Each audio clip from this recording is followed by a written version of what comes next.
TNT Sports presents NASCAR. Tonight, it's the Pepsi 400 at Daytona from the Daytona International Speedway in Daytona Beach, Florida. It is a hot, humid night, but a very dry evening for now. Jimmie Johnson looking for another win at Daytona, already aboard his car on pit road. He rolls off fourth tonight. Championship leader Jeff Gordon starts on the pole after qualifying here was rained out on Friday. He will lead the field to the green flag for 400 miles. Jeff Burton, a former winner of this race, getting strapped in, getting ready to go. The Pepsi 400, the thoughts of some of the drivers on winning this race. We used to say it was like a 185 or 190 mile an hour chess match, and it still is to a certain degree. The July race is a lot different because it gets hot. I mean, this is a really big handling race. Just try to stay at the front, try to, keep in position all day long, try to keep the fenders on it. Obviously, slam drafting and bumping into somebody too hard, you can, you hurt your aero, and then you don't have the chance when you get the opportunity at the end. And when you come here, it's always hot, slick, you're sliding around, and you got to keep the car on the loose side just so that you're able to maneuver once the tires get old. This will be the 98th race at the Daytona International Speedway. This is the first time qualifications have been canceled due to rain. So the field was set by the NASCAR rulebook. That puts championship leader Jeff Gordon and the man second in points, Denny Hamlin, on the front row, followed by Matt Kenseth, Jimmie Johnson, and Jeff Burton. Big night here at Daytona, big night for all of us on TNT. Here are the words you've been waiting for. Let's go trackside and get the command. And now, race fans, for the most famous words in motorsports, the star of Universal Pictures movie, I now pronounce you Chuck and Larry, Kevin James. I just got three things to say. God bless our troops, God bless America, and gentlemen, start your engine!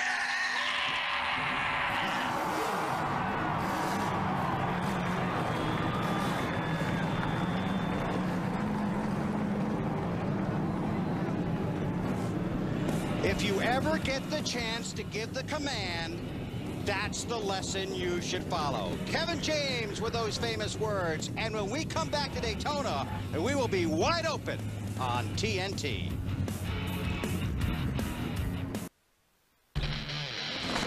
Congratulations to Pepsi and Jeff Gordon. 10 years running! 10 years? Has it been 10 years already? It just seems like yesterday that Pepsi and Jeff first teamed up and they took the checker flag right here at Daytona! Woo! Talk about teamwork. And chemistry. It's important. It's everything. Jeff and Pepsi have had it since the beginning. They've had some amazing finishes, too. And what better way to celebrate as Jeff goes for his fourth Pepsi 400. Win tonight. Yeah! He's going to drop the wheels off that 24 car. To Pepsi! And Jeff Gordon! 10 years running? And 10 years winning. Yeah! And here's to many more. Thanks to everyone, this has been a milestone year all around. From the great start our team has had this season to the celebration of my partnership with Pepsi. This also marks a big year for TNT with the introduction of their new wide open coverage broadcast format. As someone who knows a little something about running wide open, it's only fitting that they asked me to introduce this revolutionary new concept for NASCAR coverage. The fact is, a majority of viewers still watch the race on a 4x3 television. You guys get this. Unfortunately, this doesn't leave much room for in-race stats like running order and other race information. The graphics must be superimposed over the footage. So the director and camera operators are left with very little real estate to capture the action. Now, if you're cool enough to have an HD TV, you get this. A 16:9 image or 22% more picture. And if you know anything about watching NASCAR, that 22% makes a huge difference. So TNT has found a way to give you guys complete coverage whether you're watching a standard or high-definition television. The idea was to still that 16:9 action, strip away all the graphics, and give it to the 4x3 viewers. Now, when you watch a 16:9 image on a 4x3 TV, it gives you that letterbox effect. TNT plans to make use of that letterbox space by moving the footage up and filling in the leftover area with all the stats and information you want to see, but without it getting in the way of the action. So buckle up, because this is TNT's wide open coverage. On behalf of Pepsi and its bottlers, enjoy the Pepsi 400. TNT Sports live at the Daytona International Speedway for the Pepsi 400. And now you know the ground rules. We are wide open from green flag to checkered flag for tonight's running here on TNT. Hi, everybody. Bill Weber along with Wally Dellenbach and Kyle Petty, and thanks for joining us for our wide open coverage of the Pepsi 400. A number of stories to go over before we go green, but first of all, let's start with qualifying. It was rained out. That puts the best guys in the business at the front of the field and some guys that have been struggling at the back. But some fast guys in the back.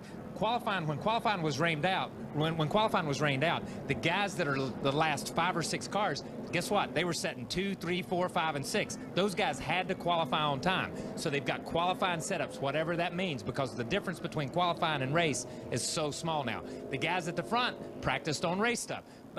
Jeff Gordon, guys like that, they were 20th, 15th, somewhere in that range. So the guys at the front, they're going to be race ready. The guys at the back, they're hoping for that early caution so they make a change. This is an impound race, so once you qualified, you are not allowed to touch the car. The one thing we've been talking about for about the last hour and 45 minutes, though, is handling, and that'll be an issue. It really is. This is a different animal from the Daytona 500 because it's normally cooler, and you can get out of the throttle and get away with it, and there's going to be a big pack all the time, but it's different here. It's hot, it's slippery. Handling is going to be a premium. The guy that can keep the gas pedal down all the time is going to be the guy that's going to win this race, and you'll see 4 or 5 guys probably that can do that and break away from the pack, so you'll have different packs, but still, handling is going to be the key. These guys are working on it really, really hard. A little bit different than in February.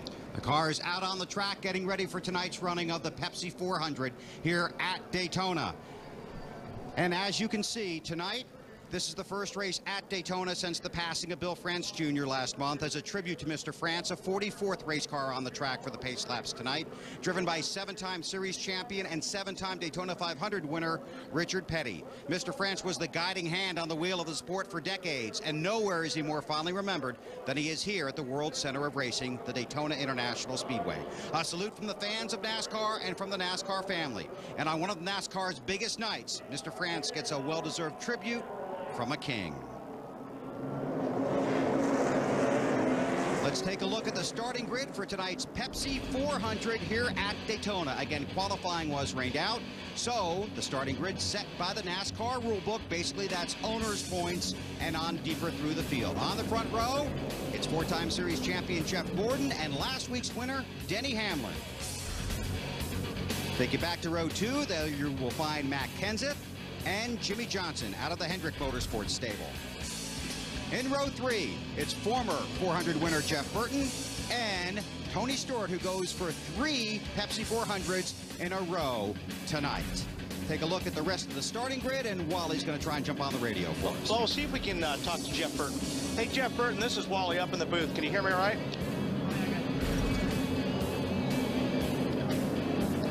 No, I guess not.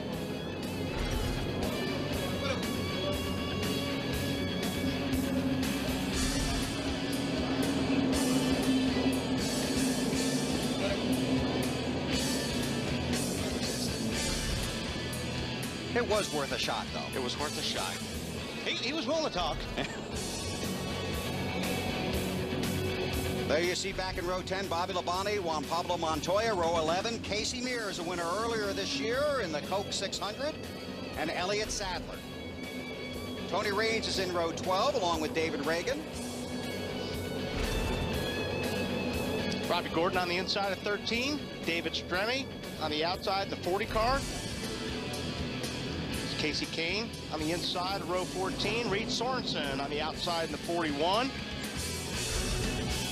Row 15, Sterling Marlin and Jeff Green. Ricky Rudd on the inside and David Gilliland on the outside. All these guys got in on their points. Joe Nemechek, John Andretti, these are all the top 34, 35 in points back to this point. I think Johnny Salter's the 35th car in points on the inside, and Brian Vickers on the outside. These are the guys that got in because of the points on rain. This is the way it worked, which sent Boris Said and some of those guys home. Paul Menard, David Ruderman back in row 21. And some of these guys, Kyle, were in trouble.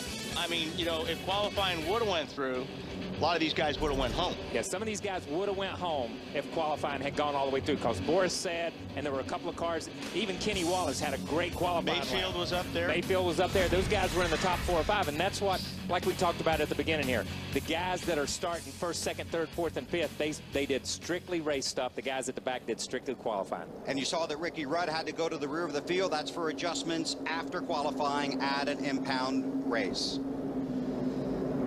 Field will get 2 to go when they get to the start-finish line, this time on this 2.5-mile track.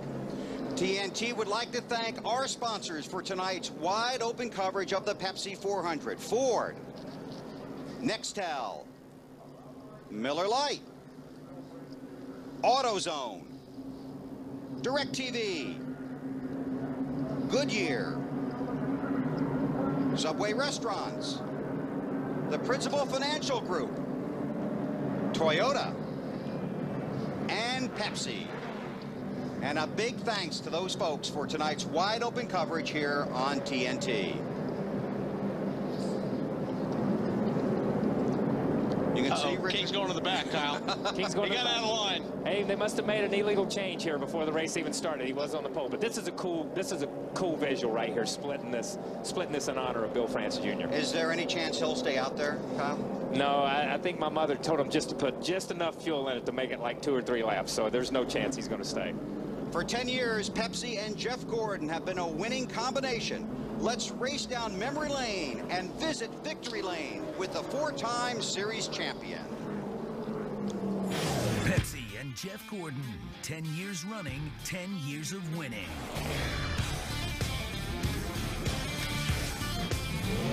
He has amazed me so many times in the car I can't even count.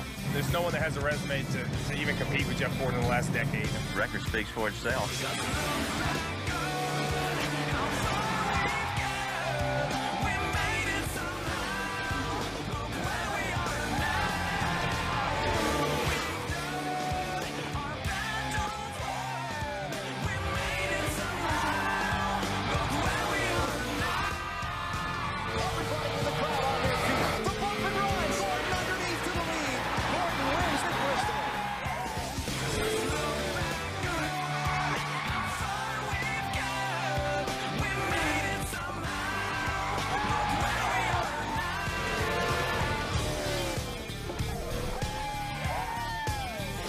Jeff, congratulations on 10 years with Pepsi. You deserve every bit of the success you've had. That's a long run and a lot of successful time. Jeff, thanks for a great 10 years. Here's to our next trip to Victory Lane. New from the makers of Pepsi, Jeff Gordon, 24 Energy. For a limited time only, it's going fast. Field moving out of turn 4. They'll get the 1 to go signal this time. So many stories tonight. Last time this car will ever race here at Daytona. Last race for Dale Earnhardt Jr. for DEI at Daytona. Final stories from pit road. Ladies first. Here's Lindsay Zarniak.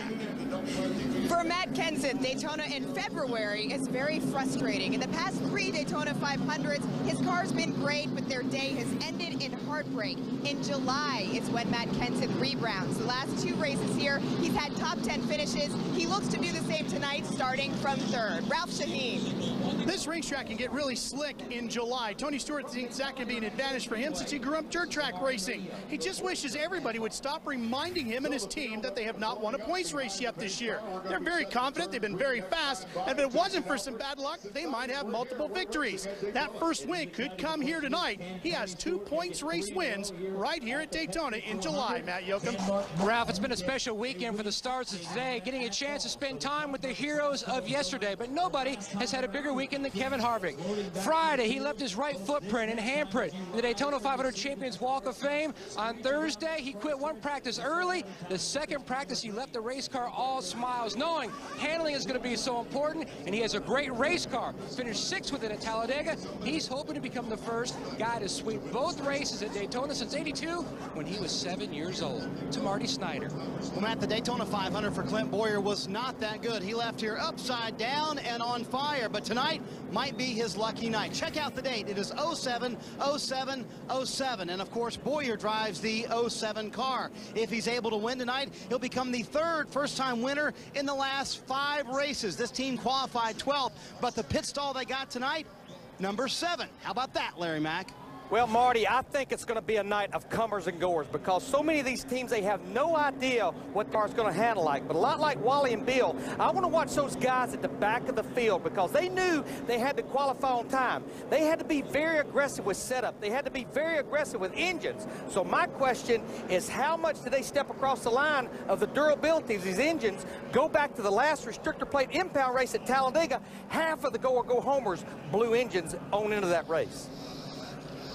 Thanks, Larry. Hope all you guys have a great night down there for the Pepsi 400. You excited? This is good racing right here. A lot of fun. It's under the lights, and this is the Pepsi 400. It's the Pepsi 400. Let me tell you something. It's Daytona, and that's what you got to look at. And I don't mean to discount these guys that are at the back of the pack. Boris said, had to qualify last time, set on a pole, and went all the way to the front all day long. So these guys can't come from the back to the front. Elliott Sadler apparently has a problem. No first or second gear. Only the 3rd time in the modern era NASCAR has raced on July 7th. The other 2 races were both won by an Earnhardt. Junior and senior were wide open in green.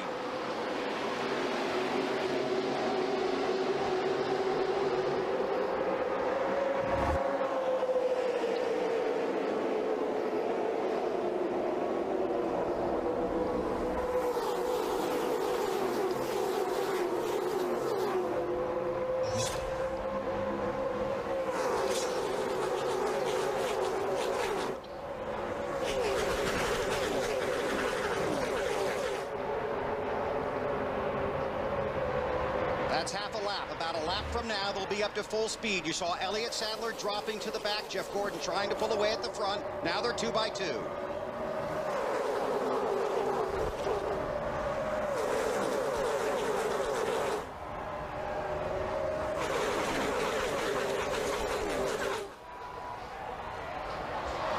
Wow, 5 bonus points for leading that lap.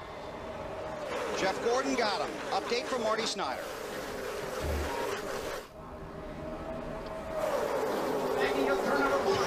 Bill, real quick, Elliott Sadler said before the start, as you mentioned, no first or second gear, said he just wanted to get out of the way. He didn't want to get run over. And I think the reason why he didn't drop to the back, Kyle, is because if he would have dropped to the back, the pack would have left him. He at least got rolling enough to where he's at least hung on to the back of the pack right now. Yeah, and that's a great observation because if he had dropped to the back, like you said, he started, what, 15th, 18th, 19th, wherever he's at in points, and he dropped back to almost 42nd or 43rd, but he was able to keep a car behind him that kept him pushed up in the pack. What's going to be interesting is if we follow that story for the rest of the night to see what his pit road is, because everything about pit road is second gear at a certain RPM, and if he doesn't have second gear, what's the RPM going to be in third, or how's he going to get down pit road? Well, and also, even if he comes in with a pack of cars, they're going to leave him. If you don't have those 2 gears, you're in big trouble. Sadler started 22nd. I think, you know, after a lap or 2 here, I think you'll start seeing these guys break out to 3 wide. I mean, the cars are moving around a lot. Whoa, Stewart cut it close there on Jimmy Johnson. And they do. There's going to, you could just tell those first couple laps, these guys were already anxious. These guys are pumped up ready for this race because of 2 reasons. And the main reason being they haven't been in race configuration and race conditions since Thursday afternoon when they did all their practice. They just came in Friday and won 1 single lap. And as you know, Wally, you just kind of get out there and run your lap and that's it. And then some of we got trouble. Jeff Green in the 66 and Casey Kane. And there was a report that somewhere back in the field that someone might have been leaking. Caution is out, behind. That almost looked the way they were hooked there, Kyle, that somebody thought somebody was clear and wasn't. Yeah, it almost looked like, and you can't tell until we see it, but it's almost like somebody jogged left or right when he thought somebody wasn't there. Let's take a look from upstairs. First caution of the night. Yep, and that's exactly what it was. Yeah. Jeff Green thought he was clear. Casey Kane was just up on his right rear quarter panel, and there wasn't enough room. And it's not like you can jump out of the gas really hard or jump on the brakes. You got people right behind you, but you can see Casey Kane was there. Yeah, Casey was there, but I don't think Jeff had any idea that he was there, because this early in the race, Jeff was driving a conservative line. He just swung out a little bit to get down in the corner, and I don't think either one of them knew it. And Jeff had such a solid run last week at New Hampshire. And I'm going to tell you something. Jeff has been taken out of races at Daytona just like this on 2 or 3 different occasions when I was behind him. And not of his fault. This is just a racing incident. Right here. And it was nothing. It was so close. I mean, just... All right, going to have a wreck here behind us. Wave them off here, wave them off. I tell you what, when we see the damage, if we could get a close-up of the damage on the 9 car, you'll be surprised at how little damage it really is on the right front, on that front. It's just barely caved that corner in over on the left side. His biggest damage is on the right side. Yeah, it's just, they could get that left front fixed. That's Larry, I mean, as you know, they've got to get that part of the car fixed because of the aerodynamics. I mean, there's no question, Wally, the most important part of that race car is the front fenders and the rear spoiler. But the one thing I want to point out, we talked in the pre-race about how important the spotters on top of the grandstands. Where those guys were going out of the tri-oval down to turn 1, it's almost the worst situation for the spotter because they're actually driving away from the spotter. All he's looking at is the back of the car. And I know when I've spotted here, what I've told the guys, you're on your own for a second till I can get you down into turn 1. You know, also, Larry, right up against a wall along the front straightaway, you're in the shadow if you're up right against the wall. Tough situation for the spotter right there. So Kane on pit road early, 5 laps complete here in the Pepsi 400. Contact with Jeff Green. Green to the garage. Yeah, Green's got a little bit more damage there than Casey Kane. Marty? Yeah, Bill, the damage not really as bad as they thought it would be for Casey Kane. They're really focusing here on the left front. They've already taken right side tires. They put on left side tires just now. They're going to patch with Bear Bond this very left front of the car for Casey Kane, get him back out on the racetrack to update his teammate Elliott Sadler. He said in first and second gear, sounds like there's a real bad rattle in the transmission, so he's not there. So he has to start in third. As you guys pointed out, he is very concerned about pit road. Thanks, Marty. The only full-screen commercial content in tonight's race broadcast comes from our local cable partners. We're required to give them 3 breaks an hour. Here comes the first one. It's under caution, and our wide-open coverage continues in 90 seconds. TNT Sports live in Daytona Beach for the Pepsi 400 at Daytona under our first caution after contact between Jeff Green and Casey Kane. Casey Kane will be heading back to pit road. Field will get the 1 to go this time when they get to the start-finish line. Denny Hamlin is the race leader, then Jeff Gordon, Matt Kenseth, Tony Stewart, and Kevin Harvick. Yeah, you know, we go back and look at the 9 car here. We talk about, and Wally's talked about handling. Part of handling is the aerodynamics, but part of aerodynamics is shape.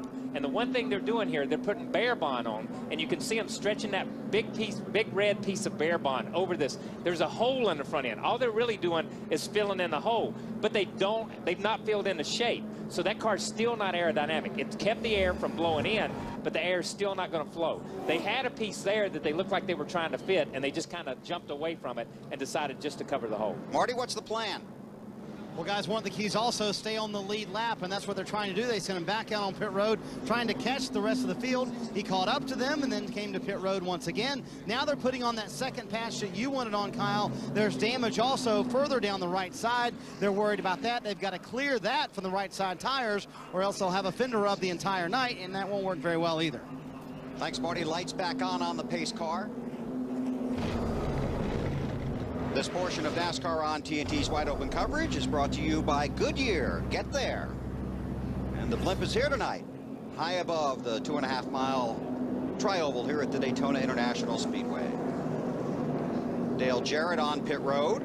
Some of the cars that we talked about earlier in the day who had their qualifying setups, let's just call them in parentheses, okay? Because there's because not they had to race their way in. They had to race their way in. They've been on pit road during this caution to make adjustments. So 44, that's the second or third time, at least the second time, and they spent a lot of time up under the left front. I don't know what they changed, whether they adjusted the shock. You can sweep the shock and change rebound to keep that and make it a little bit more aggressive rebound-wise to qualify. They may have taken some of that out for handling, and the 22 obviously was a car that had to make it on time, and he's been down pit road. There were 53 cars here. A handful of them had to get in on their time. Qualifying was rained out, so the field was set by the rule book. Tonight's aerial coverage is brought to you by Goodyear, the official tire of NASCAR, helping NASCAR drivers to get to the finish line for the past 25 years. Let's check in with the guys up high. Wow, these are the best seats in the house. Yeah, sure is exciting watching a Pepsi 400 from up here. I mean, we could see the pit crews and all the fans camping out. Even that guy over there selling nachos. Nachos. Look at all the big logos painted on the cars. Yeah, I wonder where they got that idea. We've got our logo on every one of those cars, too. Being here, it makes me proud to know that Goodyear plays such an important part in all the action. Well, that's true. Goodyear's been the official tire of NASCAR for the last 25 years. Wow. 25 years ago, you were probably wearing acid-wash jeans and watching The Intimidator. Right. Oh, and I was wearing diapers and playing with toy cars. My point is, every NASCAR driver is riding on Goodyear tires, including every winner. If you're in the pit crew, it must feel good to know that you put on a winning tire. Probably does. You know, each year, Goodyear's Akron Technical Center produces over 150,000 race tires just for NASCAR. Get out of here. Goodyear tires may adapt race to race, too, depending on the degree of track banking and the type of racing surface. You're like a NASCAR encyclopedia. Well, DuPont Kevlar materials have reinforced Goodyear Eagle race tires for years. Well, that's really cool because Kevlar is also found in Goodyear tires featuring silent armor technology. That's right. You know, on any race weekend, a NASCAR team is going to use somewhere between 9 to 14 sets of tires. I can't believe it. Well, you better believe it, because it's true. No, I can't believe we didn't go visit the nacho guy before we got up here. You want a fruit chew? Oh, they're not the same. Anyway, it's time for us to sign off, so remember, whatever your destination, including Victory Lane, Goodyear tires will help you get there. And from the blimp, you can see the field moving through turn 4. Coming to get the green this time. They'll complete lap number 8. Denny Hamlin is the race leader. Single file restart, pace car to pit road. It'll take about a lap and a half to get to full speed. And these restarts, always critical. Green flag in the air.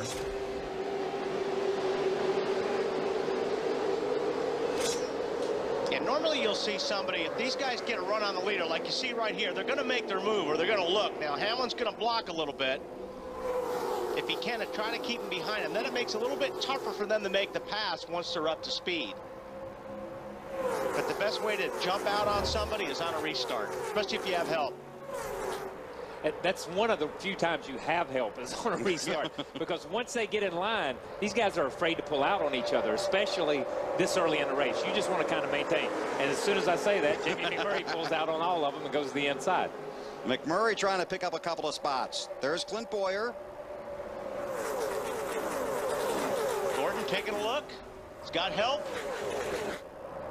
Gordon trying to recapture the lead from Hamlin. I don't know if he's got enough help, but Stewart's got a pretty good run. I thought he might jump up, but then he's on his teammate as well. So that's a pretty strong line right there down on the bottom. Yeah, and you know, we talk about the racetrack being slick. Right now, the tires, because you're just coming off of a caution, have had an opportunity to cool back down.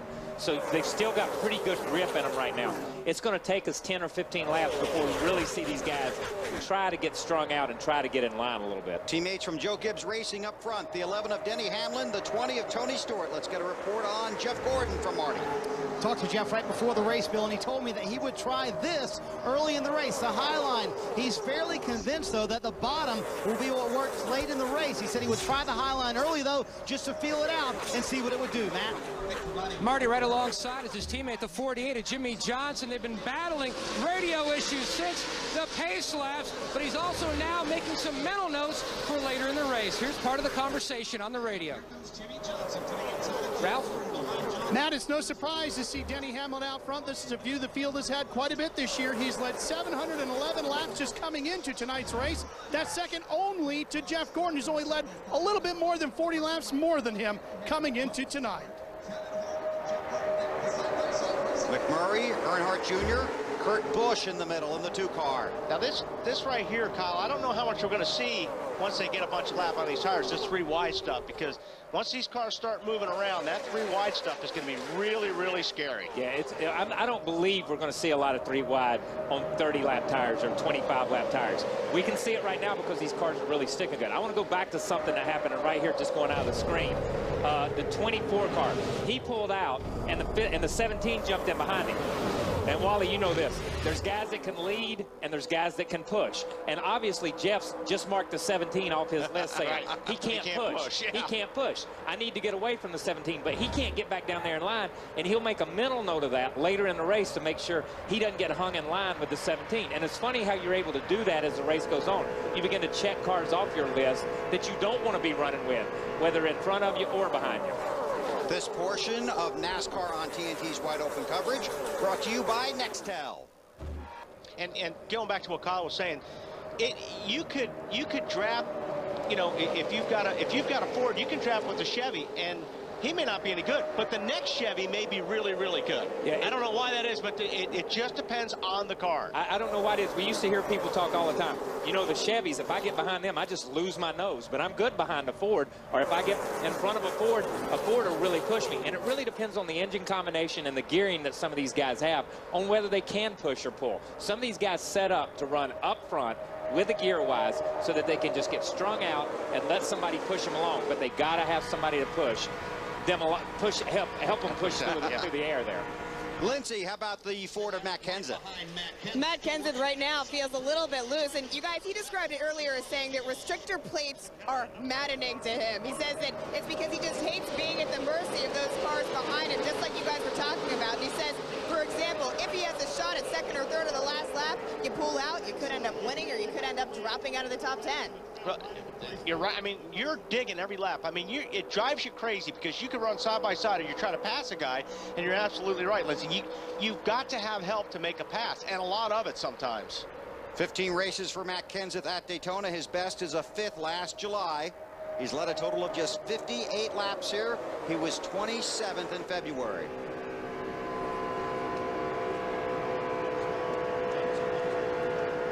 Three wide. Oh, Hamlin. Teammates Denny Hamlin and Tony Stewart. Stewart, who was going for his 3rd straight win. Oh, there's still wrecking. There's Junior. It's what Kyle talked about on the pre-race show. There's one wreck, and then there's the follow-up wreck. And Junior is in it. Reed Sorensen also in it. And that's a perfect example of the wreck being at the front of the pack. And the front end hurt much, though. And people behind them trying to avoid them running over each other.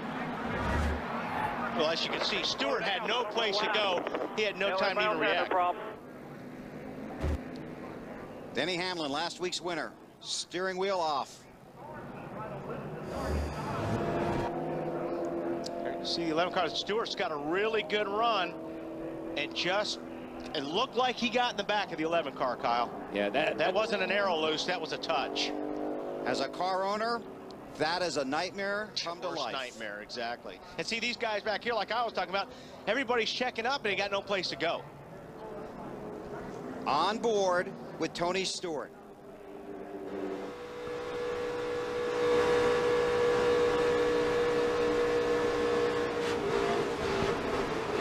That was definitely contact there.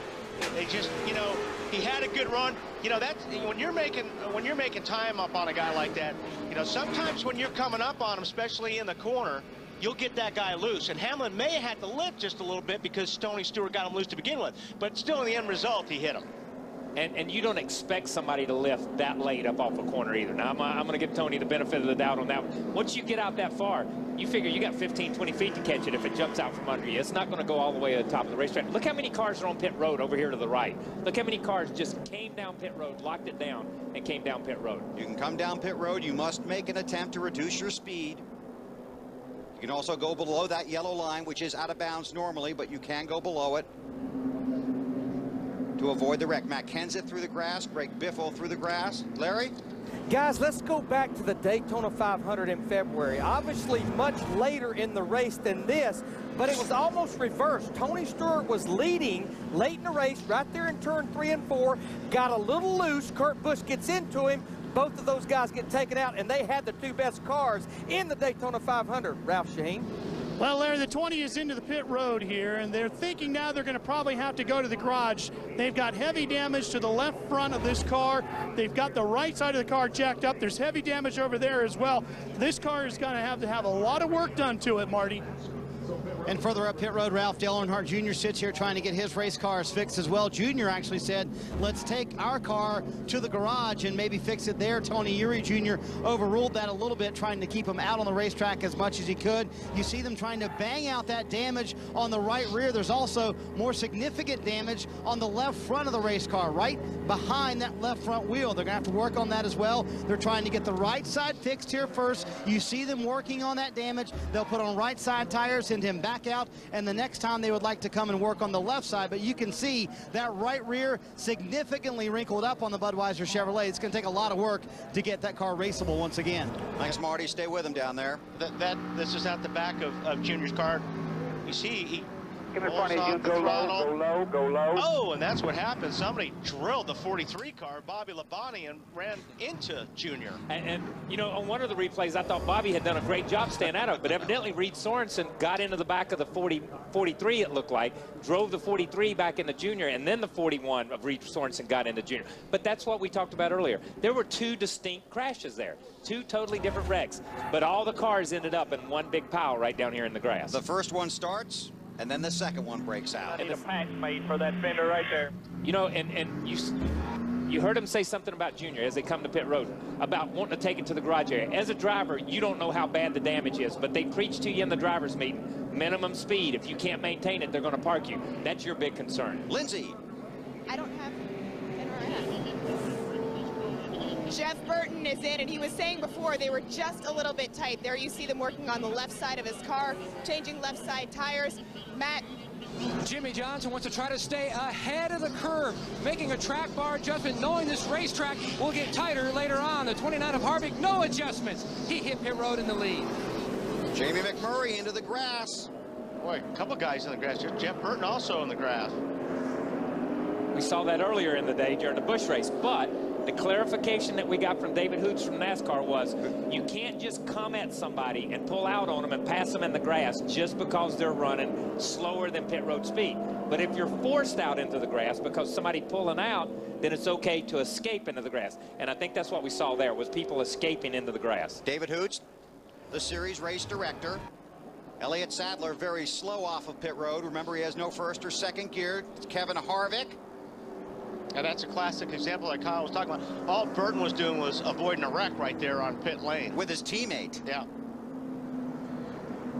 Nextel Cup fans, the Sprint Speed Million presented by Motorola sweepstakes is coming your way on July 15th.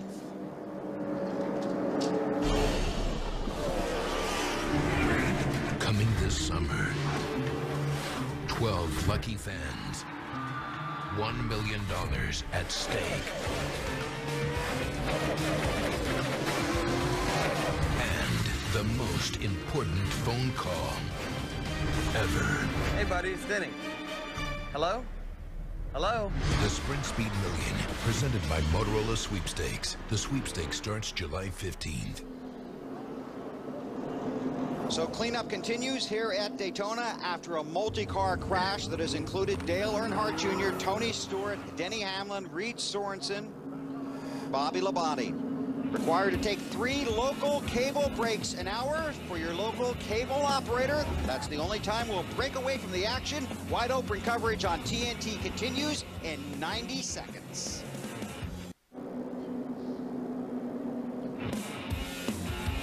July 7th. Saturday night at the Pepsi 400 at Daytona. Kenny Wallace is scored as the race leader, did not come down pit road with the rest of the pack. This portion of NASCAR on TNT's wide open coverage is brought to you by NASCAR Hot Pass, only on DirecTV. 18 laps complete, still under caution. The sport of NASCAR grants fans close access with its stars, but NASCAR Hot Pass, only on DirecTV, lets you ride shotgun with top NASCAR drivers. Rise and shine, race fans. It's the day we've all been waiting for. Hey-o! Race day. Race day. That's right, Pete. It may only be 7 in the morning, but it's never too early to start talking racing. I mean, NASCAR Daytona, this is what it's all about. This is what it's all about. You know who I've got my eye on? That number 29 car of Kevin Harvick. Oh, yeah. I think he's definitely the one to watch today. I cannot disagree with you there, but the field is going to be tough. I know I just can't wait for the green flag to drop at Daytona. For NASCAR fans, there's no day like race day. And for the true fan, there is only one way to watch. NASCAR Hot Pass, only on DirecTV. NASCAR Hot Pass on DirecTV gets you closer to the action than ever before. It's like riding shotgun with your favorite driver. See the race from 3 different screens to help you follow all the action on the track. Go behind the scenes and hear every move your driver will make by listening to live in-car team audio. All right, boys, get it ready. Bring him in next time around. We're just a little loose. Might need a left front adjustment. Chart speeds, RPMs, and other crucial race data with real-time car telemetry. DirecTV brings you closer to all the heart-pounding racing action, from the green flag to the checkers. Do what you gotta do, baby. Come on. Come on. He did it. Kevin Harvick wins the Daytona 500.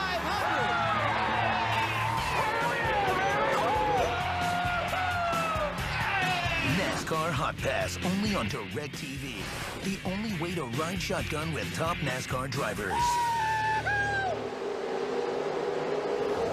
You saw the green flag come back out. Kenny Wallace jumped on the pit road with the 1 to go. Clint Boyer in that 07 car with a 2-tire stop as the race leader. That's Martin Truex Jr. right behind him.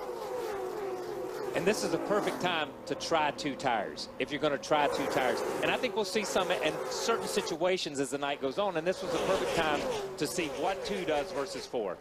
You watched the action on the track. Let's check down in the garage. Well, we're with Tony Stewart. Tony just crawled out of the car. What happened out there? The 11 car decided to stop for some reason right in the middle of turn 4, so I'm sure he was getting tight because for 3 laps in a row we were catching him through the center and the exit of the corner, and all of a sudden he just stops on the exit of 4 in front of 42 cars, and I guess expects all of us to drive around him. So I don't know. He's tore up 2 really good race cars. He tried to crash us on Friday in practice and didn't get it done, so at least he finished it off today. Has there been some difficulty between the 2 of you? No, I mean, he's a young guy and he wants to be successful, but I don't know if he knows what the definition of team is right now. Lindsay? Well, Ralph, I'm standing beside Denny Hamlin. Tony was just voicing his frustration, saying that you slowed down there basically for no reason. What was your perspective of the incident? I don't know. I mean, I haven't seen the replay, but I know, I'm looking out of the front windshield, and it's just the car was starting to lose its handle there, as was a lot of cars. But myself, I really didn't slow up, any more than I had, lap before. But I think he was just a little bit closer than what he had been in the previous laps, and we got into us. It's not too big of a deal, I don't reckon. Bill? Thanks, Lindsay. Caution on the track. Tony Raines. That was. Come on, let's go to the garage here. But that's just unusual. I mean, really, this is unusual. We don't normally see this. No, and this racetrack must just be incredibly slick, and these cars are either pushing real bad, and I think Denny said something really... I don't know who it was, got into the back of you off the 4. I think Denny said something really that's telltale sign of where the night's going.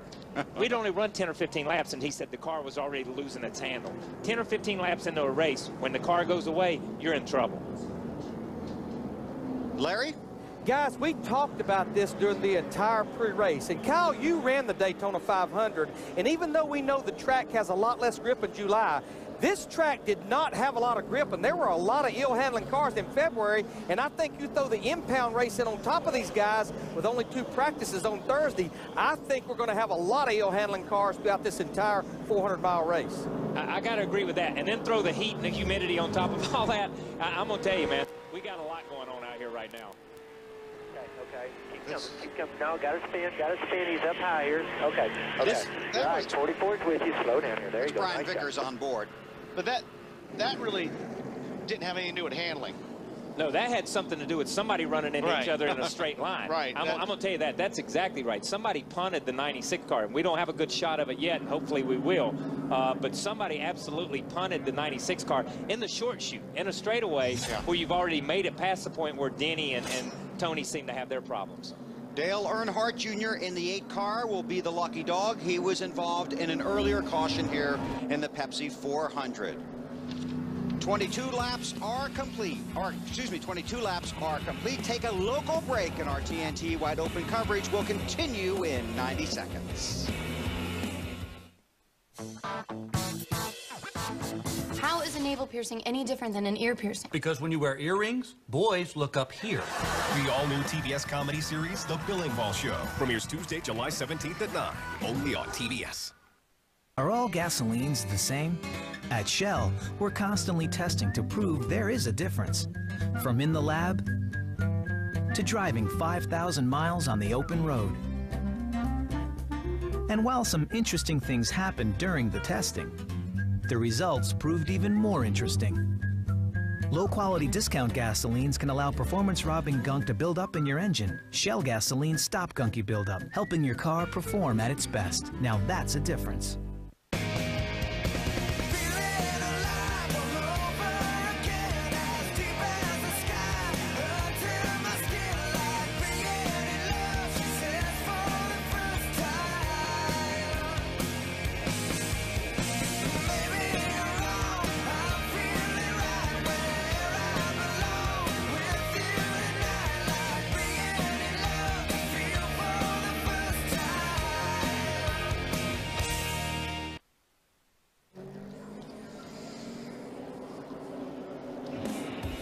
TNT Sports at the Daytona International Speedway, Daytona Beach, Florida, the Pepsi 400.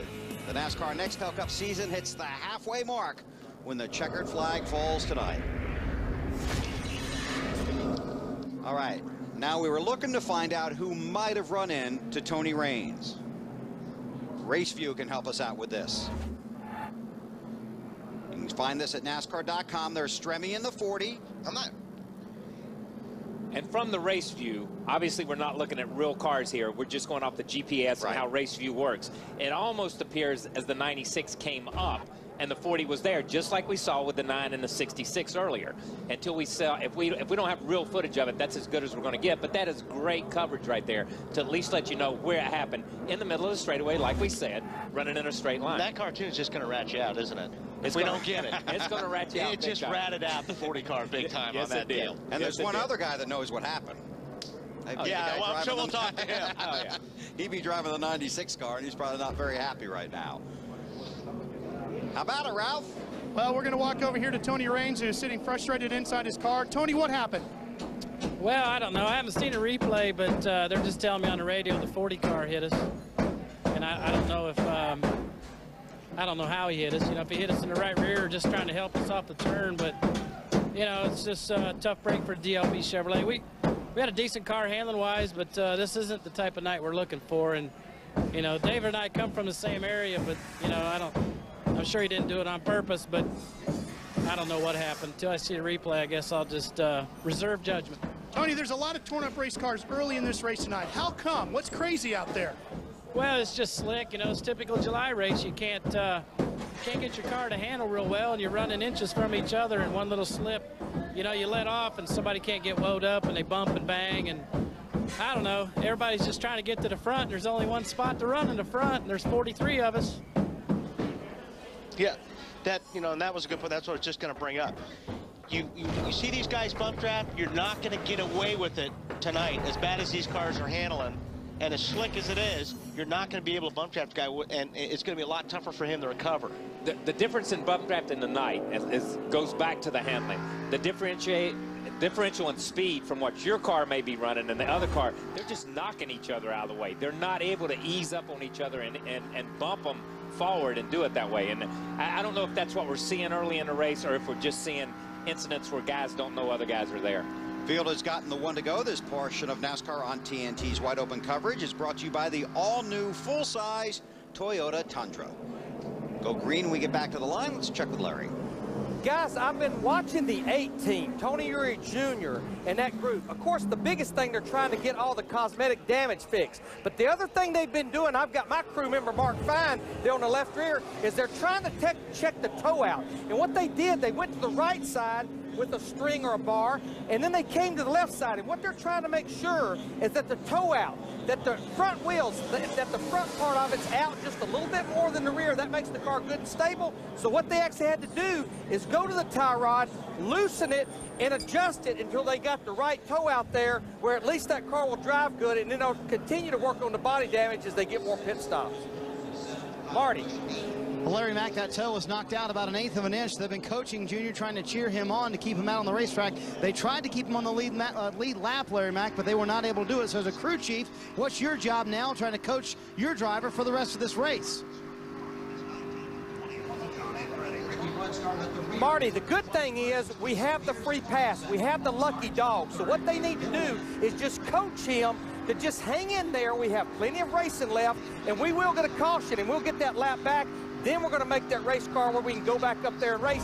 Go back a few years ago at Talladega, that car was almost destroyed, and they fixed it, kept working on it. Guess what? He went on to win the race.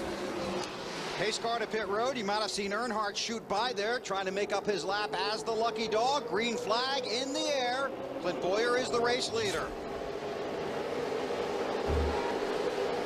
The one thing the lucky dog rule has allowed to happen is a car like Earnhardt Jr.'s, who needs extensive work. If he continues to catch early cautions, he can get this thing fixed and get back in the race. He's not out of the race by any stretch of the imagination at this point in time.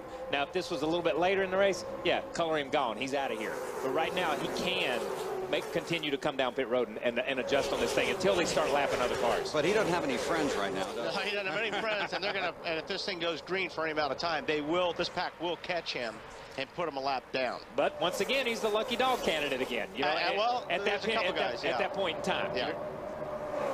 Right now, Riggs is ahead of him. We'll see how the scoring trips when they go by this time. I'm going to be honest and tell you, I never even saw Riggs get a lap down, unless he was in one of these last incidents or ran over something. Marty? Bill Clint Boyer up front with the lead on 2 tires. His teammate Kevin Harvick in third with 4 tires. Harvick wondered, hey, teammate, how are those 2 tires working out for you? How'd your car feel there on 2 tires? Harvick was wanting to know. Come on, we'll talk after the race. We'll email and talk to him. It's fine. Damn boy. They said they would email during the race, and then he would talk to them after the race. No secrets, or actually there are secrets, even between teammates, right, guys?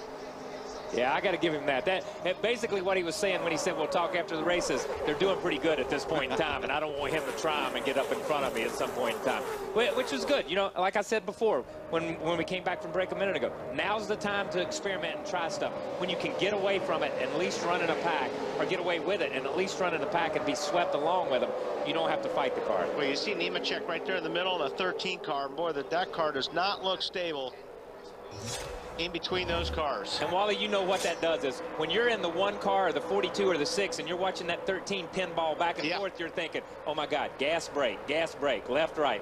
I don't know which way to go. So it really backs up the rest of the field. But your eyes are wide open. Wide open, man.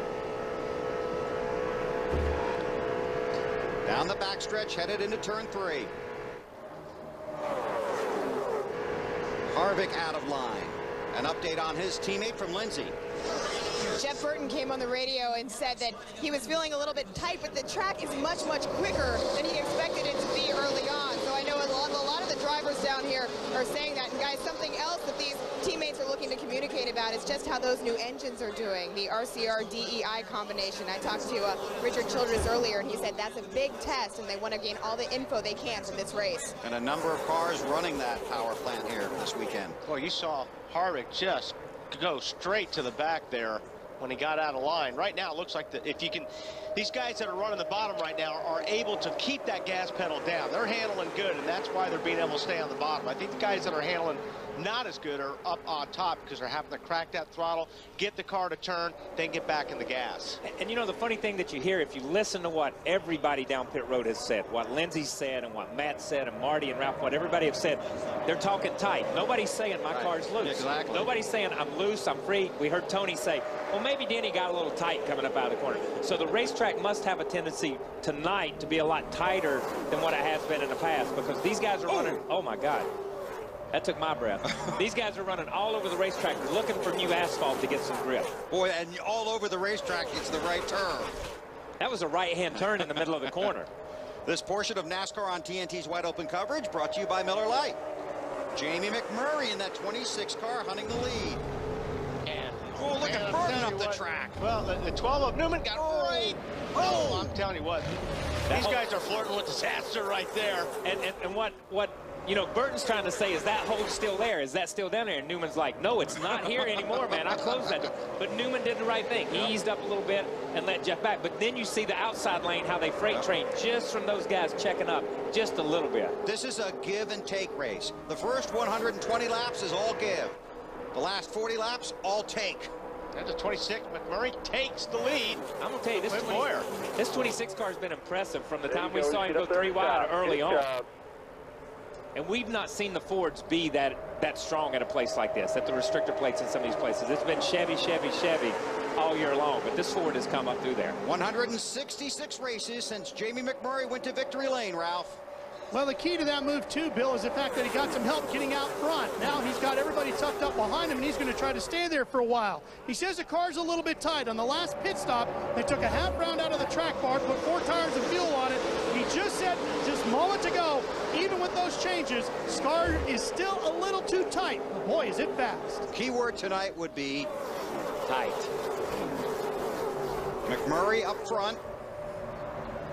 You watch the action for your next tailgate party, summer cookout, or night out with friends. Miller Lite is always a good call.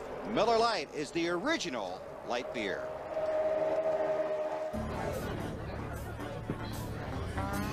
Can you believe all these caution flags this week?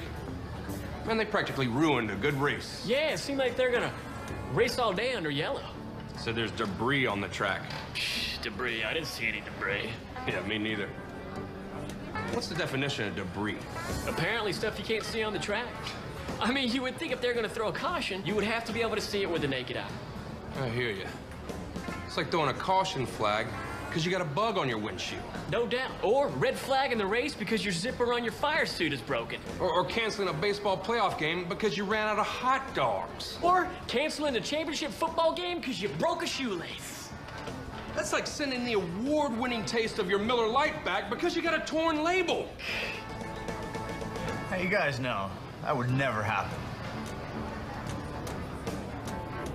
Good call.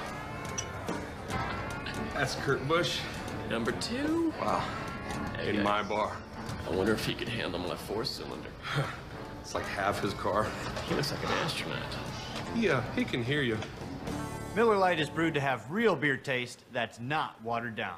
Miller Lite, the original light beer. Hey, dude, you got, like, debris on your face. I don't see it.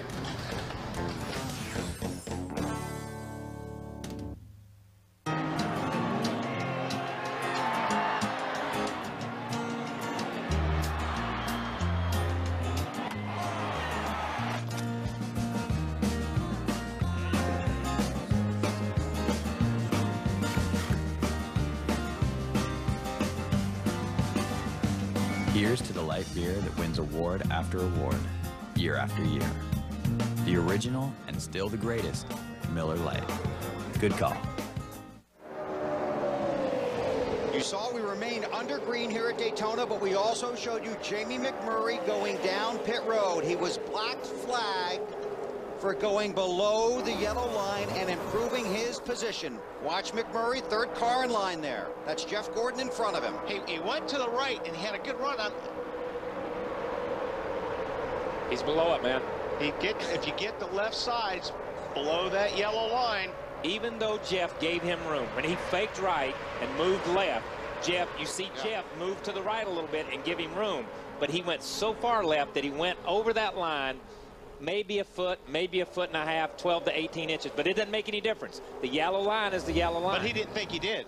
Or he would have given that spot back. He would have given that spot back, because NASCAR tells you if you improve your position by going over that line, if you'll give it back as quick as you can within the next half lap to a lap, then they won't penalize you. Obviously, he did not realize he had gone that far over the yellow line.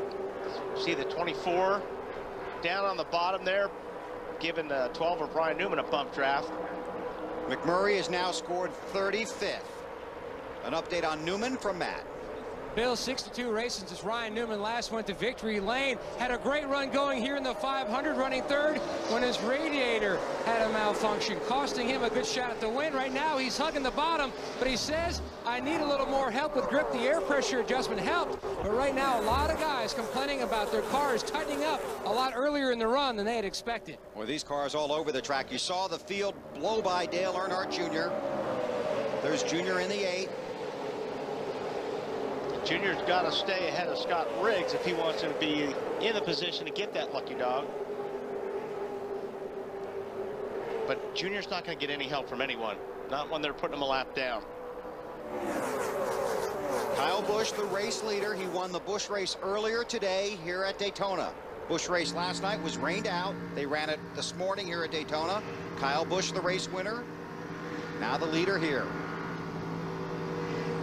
That's the onboard with Junior, involved in an earlier wreck here tonight. And you would think, as big as this racetrack is, that you could get out of the way, but there is no place to get out of the way. And we see Scott Riggs coming up to pass the 8 car, which would put Scott Riggs in position for the lucky dog.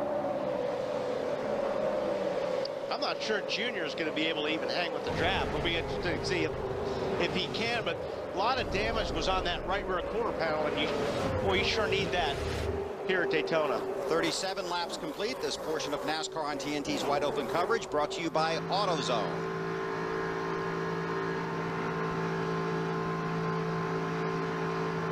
On board with Junior. And I'll tell you, another guy that's going to be worried about going a lap down is going to be Jamie McMurray.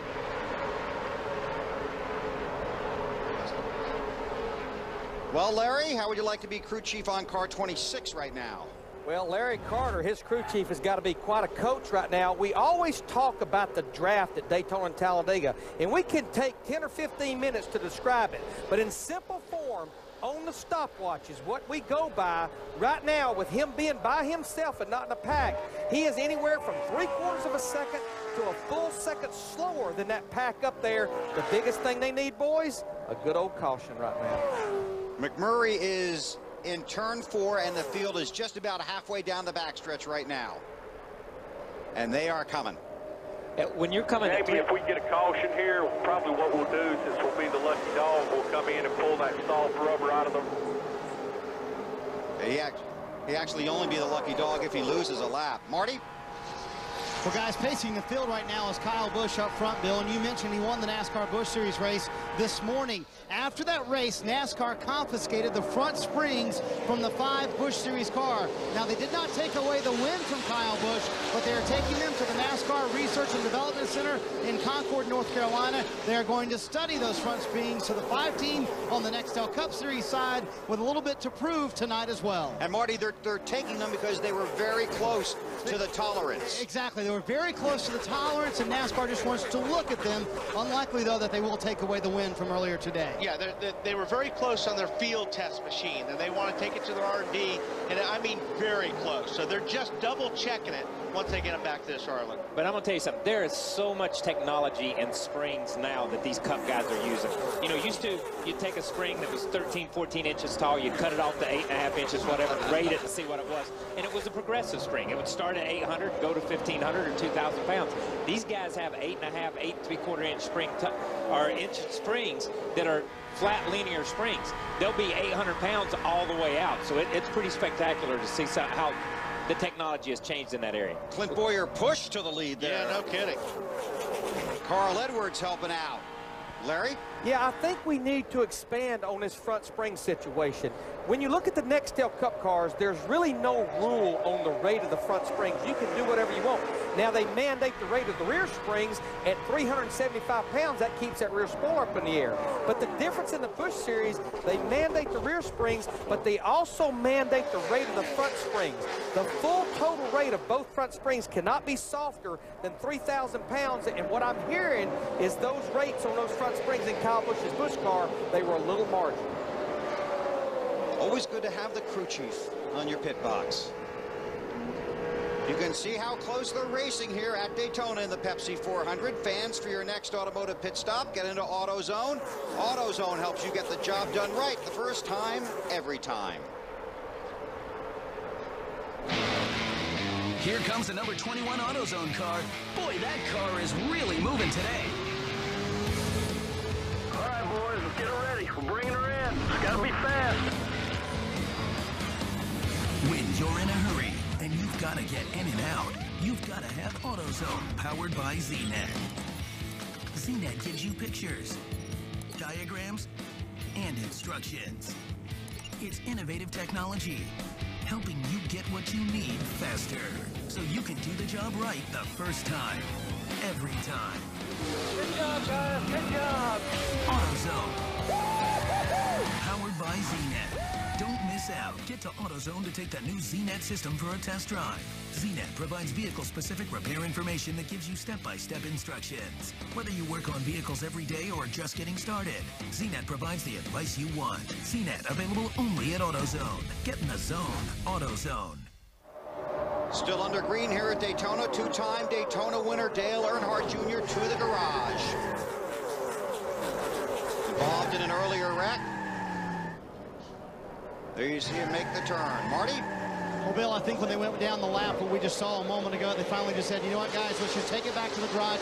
It was Junior's suggestion, actually. Let's go back there. Let's fix it, make it right, then get back out on the track and be competitive. You guys know, Kyle and Wally, no fun running out there when you're absolutely not competitive at all. Well, I thought he was going to have a problem. When I saw all that damage on the right rear quarter panel, I didn't think he was going to be able to hang with the draft. And I think they've got that body so out of whack, they can't stay with the pack, so they may as well, you know, get it worked on. And I'm going to tell you, as much aero damage as he has, and you know how it is, when a pack comes up on you and the air begins to juke your car around, it can turn it left, it can turn it right, and if the toe end's already out, so you've got a handling problem and an aero problem, man, it takes your breath when the pack passes you.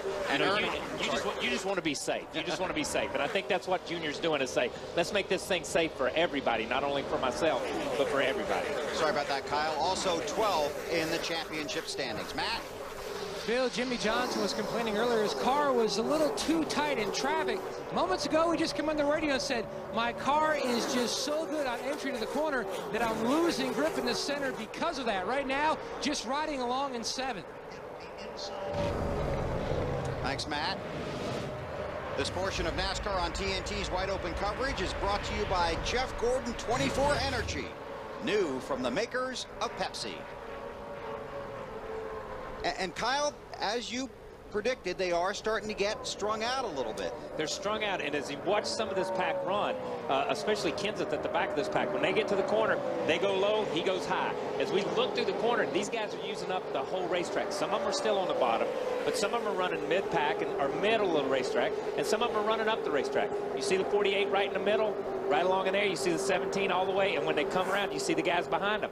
They're not really racing with each other. They just run through the corner and then get back in line as they come down the straightaway. And they're using they're running up the racetrack because they need it all. The cars are sliding that bad. As we ride on board with Jeff Gordon, these cars are just in a big four-wheel drift, and they're using all that racetrack. A lot of times when you listen to a guy's radio, he'll say, man, I'm just having to pinch the car off the corner. I need the whole racetrack. And that's what Wally's saying. These guys need the whole racetrack to get their car to drive good, rotate good, and to be able to use all their engine. It's Juan Pablo Montoya in that 42 car that jumped in front of Gordon, now slips down a little bit to the inside. You could hear Jet working the throttle right here. Right there, he lifted out of the gas just a little bit. And it's funny. And you can see he got back in it right there. Right there. But it's like Wally says, The trick is, and really, when you listen to these guys, the good guys let off getting in the corner, get their car to set, and then go back to the gas as hard as they can. You'll see these young guys, they'll drive it in the corner until it almost hits the wall in the middle of the corner, lets off, and it makes the front stretch slow and the back stretch slow. These guys make long straightaways out of the corner, and they're able to suck up on people, just like we saw Jeff Gordon pull up on the back of that car a minute ago when we were watching. And the reason why you lift out of the gas is because the car's not turning. By you lifting out of the throttle, it gets grip back in the front of the car. Once you have that grip back in the front of the car, then you can get back on the gas. Meanwhile, back at the front of the field, Clint Boyer with Kyle Busch right behind him. Then Ryan Newman. Jimmy Johnson is there in the 48. Kurt Busch in the 2.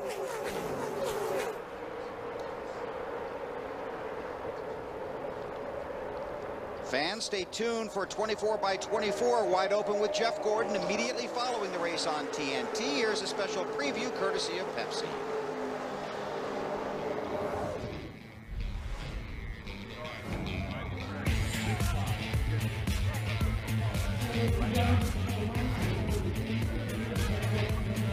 Are you guys excited about this premiere? Go Jeff! Jeff Gordon, come on out here. I live a pretty cool life. You know, life is good. You know, there's hard work that goes along with it, but it's a huge reward and payoff at the end of the day, and it gives me the opportunity to do some really cool things over the years. So that's why we're here tonight. You know, I hope everybody gets to see something that you just don't get to see every day. It was awesome. It was awesome. It's crazy. Best one I've ever seen. Jeff Gordon's typical day at the office, 4 hours and 500 miles. The rest of the week is up for grabs. Going in. 24x24 wide open with Jeff Gordon. He won't race for second. If you see that checkered flag, there's no greater feeling than that. Buy the extended version on DVD to experience over 30 more minutes of feature action. Plus behind the scenes and deleted scenes. In stores everywhere July 10th. Clint Boyer continues to lead. They are racing all over the track and using all of the track. Yeah, they're saving their life all over the track by the looks of it. NASCAR is also keeping an eye on the bumper cover of the 43 car Bobby Labonte. And we saw Bobby get in the accident with those guys earlier, with Junior and a couple of those guys.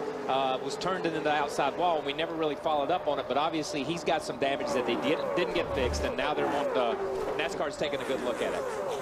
There you see our race summary. 7 different leaders, 12 caution laps. There's Tony Stewart.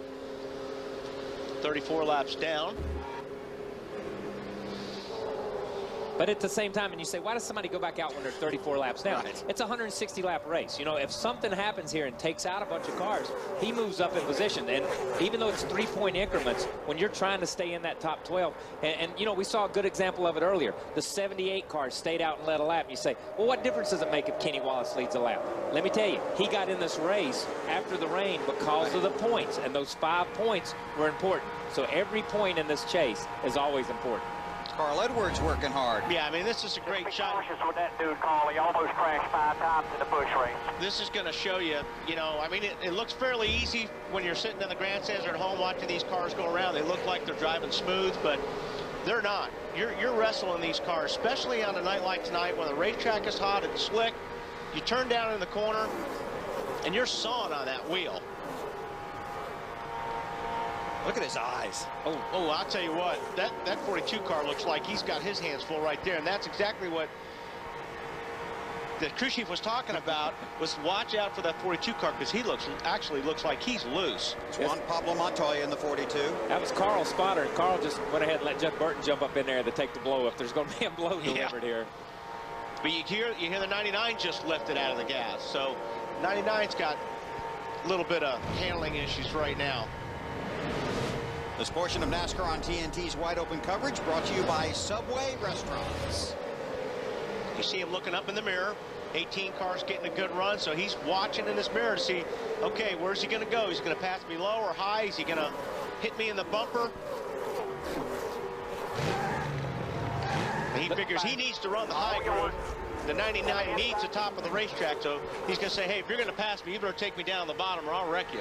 And you could see Carl. Carl went in under that white line. But the very top takes off, slide the nose big. Under that white line. We're going to do a round of bite out. Half pound out of left side tires. Left side. Talking about the changes they're going to make. Yeah, they're talking about the changes they're going to make, but you saw him go below the white line and slide all the way up next to the wall. Just like they said, they're going to take a round out and let some air out of the left side tires. Taking a round out will free the car up chassis-wise. The left side tires will also free the car up, but at the same time, a lot of times dropping some air out of the left side tires will give the left sides a little bit more grip to help the car rotate. And what I meant by, you know, you better take me on the low, I'm going to wreck you, is just what he said. If you get up on the high side of me, my car's going to push up the racetrack, and I may run into you. It may not be on purpose, but that's where my car's sliding to. Boyer continues to lead. Let's go back and take a look a moment ago at the 5 car of Kyle Busch. Similar to what you guys were talking about. Oh, man, he's loose way in that corner. And I'll tell you what, that's a great, it doesn't look like much, but I'll tell you what, when you're running, and he did it twice and saved it. Which he does that a lot. He saves a race car being loose a lot, Marty. How would you race car drivers describe that one to your race team? I wouldn't be able to talk for about 4 laps. I'm just going to be honest with you on that one. He said that was stupid sideways, as he called it. And then he came back on the radio and said, oh, yeah, and it was twice, too. He said he's loose on the bottom, but he's too tight up top. So you got to decide which line you want to run. If you want to be fast, you want to be on the bottom, he's got to deal with that loose condition. Now, the problem is, too, when you're that loose and you've got somebody like Newman on your rear bumper, that's even going to make it twice as bad. So he's going to have to be real careful. If that 12 car gets really, really close to him, don't be surprised if he pulls over and lets him go, because you can't have somebody on your rear bumper if you're that loose. It just makes it 10 times worse. Getting close to pit stops, 35 cars on the lead lap. Among the cars not close to the lead lap, Elliott Sadler, Dale Earnhardt Jr., Tony Stewart, and Denny Hamlin. Pit road report from Matt Yoakum. Fields are closing in on the next round of pit stops. Now the spotters, especially in the 48 pit of Johnson and the 01 of Mark Martin, they will remind their drivers about their pit board signs. Now Mark Martin said in the pace laps, the signs all look illuminated except for the 01, the 45, and the 48 due to the shadows. Johnson, he had to slow down. And that was, see that coming. As loose as Montoya was, and the 29 was right up next to him, and I think Montoya got loose and got right up into Kevin Harvick, and Harvick slams the wall hard. Harvick won the Daytona 500 here in February.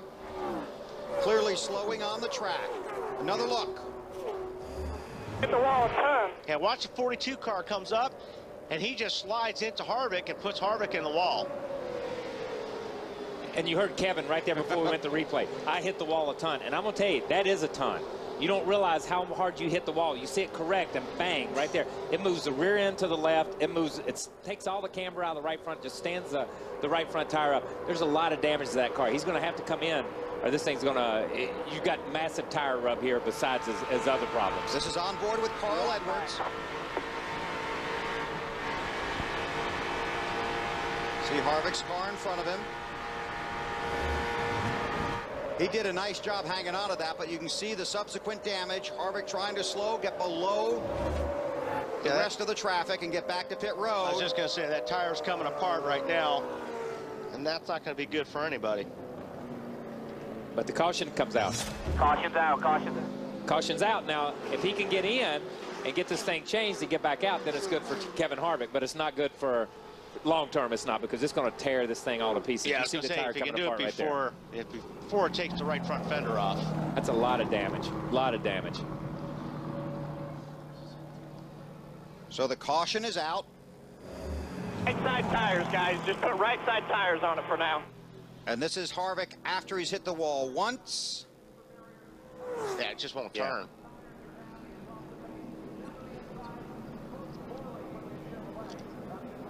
And another look in real time. See him scrape the wall.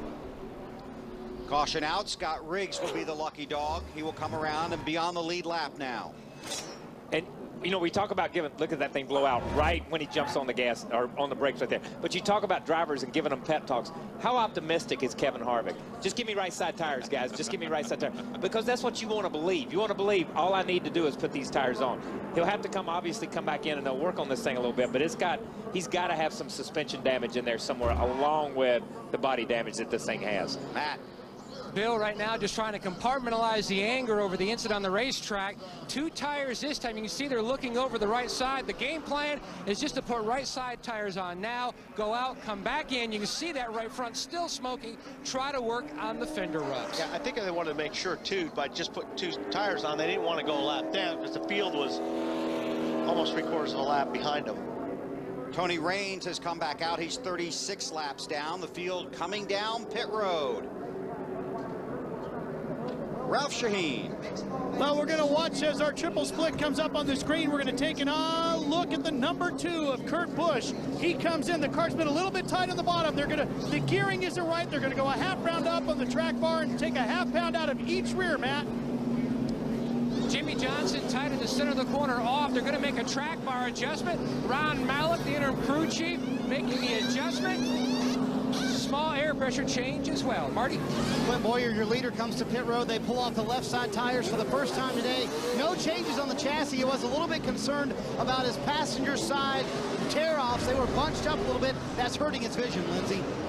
And Marty, Matt Kenseth's a little bit slow getting off pit road. He said, I'm very loose, do whatever you can. They gave him a track bar adjustment, 4 tires, and fuel. Bill?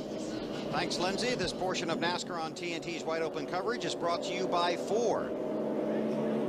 Matt Kenseth in the 17 off of pit road. 58 laps are complete here in the Pepsi 400. Take a local cable operator break, then we'll come back. You're watching NASCAR on TNT. Back to Daytona in 90 seconds. TNT Sports at the Daytona International Speedway for the Pepsi 400 at Daytona. Under caution, 59 laps are complete. Ford and NASCAR have a long, rich history. At Ford, there is a little bit of racing in everything they do. At Ford, racing has been embedded in our DNA. That heritage extends to Henry Ford himself and a race in 1901 that many call the race that changed the world. My great-grandfather, Henry Ford, won his first and only race in sweepstakes. I believe that the DNA of racing started in October of 1901, and it continues to modern day. Sweepstakes was the vehicle that really catapulted Ford and Henry Ford into the Ford Motor Company. That spirit of racing is still here today, as some of the best drivers in the world of racing are invited to Ford World Headquarters to celebrate. Ford Motor Company, good to be here. The day begins with a special visit from the namesake of Ford and continues with a meet and greet with the true heart and soul of the Ford family, its employees. From there, it's on to the Proving Grounds, the Dearborn Development Center, where racing's finest are truly put to the test. Y'all tell my mom I love her. Here, the precision and performance of Ford's newest creations will be judged by some of the toughest critics. The foundation of Ford is based on performance of its cars on the road and of its cars on racetracks. What I like about Ford racing is their roots. It's about motorsports, and that's what it's all about. We all love to drive cars, you know, and they have all these new products, and we're driving them all around, and they're asking us for our input. You know, this is just fun to come out here and drive these cool cars. It's a bad hot rod. Have to give old Shelby a big old kiss. Think you're at Darlington, you're up by the wall, you know. That edge, you can put it over the edge. That's the most fun I had out here today. Man, the Fusion's unbelievable. The all-wheel drive, it just handles so good. God, it's fun to drive. It's just neat to come and mingle and drive all the new products that are out there. I can't wait to get back and go out there. I'll see you guys later. When you get a pro driver driving a car that's made for everybody, excited, we've done our job. And we're going to continue doing our job. At Ford, there is a little bit of racing in everything we do. That is how it started, how it is now, and how it will be. Carl Edwards, the highest running Ford at this point. He's in the 6th position behind Clint Boyer, Kurt Busch, Kyle Busch, Ryan Newman, Casey Mears, the top 5. An update on Kevin Harvick's issues from Mr. Yoakum. Bill, the day has taken another turn for the worse for Kevin Harvick. His spotter, Billy O'Day, said they still had a tire rub. They brought him back down pit road. They were working on it. Todd Barrier said, look, let's fix it and fix it right. If we go down a lap, which they have, we will. Right now, they're still trying to work on the cosmetic damage to that right front corner of the guy who won the Daytona 500 back in February. That's right, Matt was going for the Daytona sweep here in 2007. Will not happen this year. Field less than half a lap from going back to green.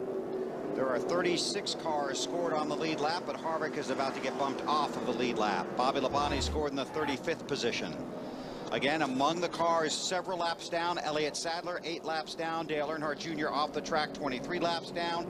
Tony Stewart is 34 laps down. Denny Hamlin, 47 laps down. Same for Reed Sorensen, all involved in contact earlier in the race. Coming around to complete lap 61. You see the restart line. The green flag will go in the air in the vicinity of that line on the track. The brothers Busch go with each other, Kyle? You know, I don't know after the Charlotte incident either. But, you know, earlier in the race, just watching some of the stuff we watched, the 2 pulled over and let the 5 go, and then the 5 run up there a little bit, and he pulled over and let the 2 go. So obviously they're conscious of each other and how each other's cars are handling. And I'm going to tell you something. My hat's off to the Penske Dodge teams. Those guys have been the flagship of Dodge on these speedway races. They run really good down here during the 500. They run really good at Talladega. And I'm going to tell you, that says a lot for these guys. They're in the top 4 right here. Well, I think that almost answered my question because I think Kyle was going to go with Kurt Busch, but it's Kurt Busch in the 2, Kyle in the 5 behind Clint Boyer. This is for the lead, working lap 62. While they get up to full speed here, just want to update that Scott Riggs was one of the cars that started the race on a qualifying setup, could not hang with the lead pack. That's how he lost his lap, but he just got back on the lead lap as the lucky dog. Riggs drives the 10 car for Ray Abraham. See the sparks.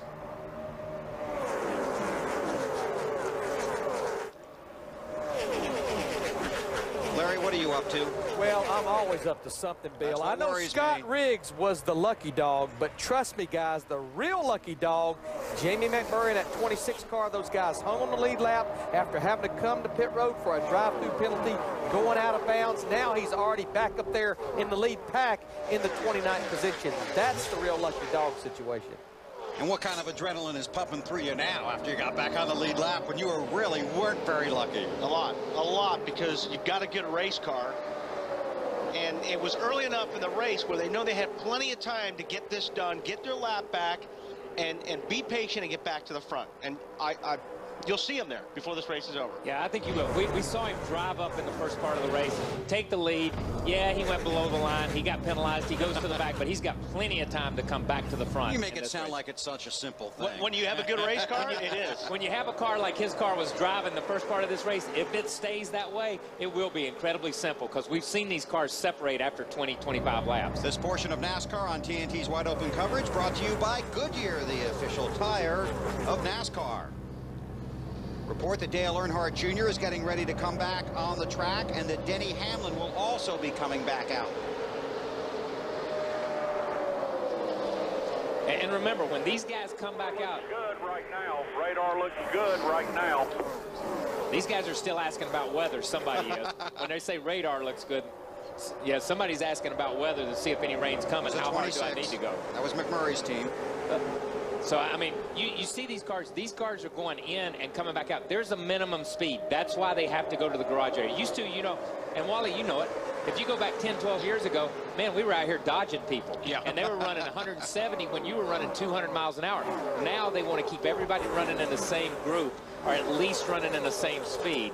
And it makes it a lot safer and a lot easier for the drivers that are running fast and a lot easier for the guys that are getting loud. Wow. Casey Mears right in front of Stremme. Here comes Montoya. This is behind a pack of cars trying to break away in single file fashion. Keep on digging right there. You've got the momentum still. Lindsay, you watching all this?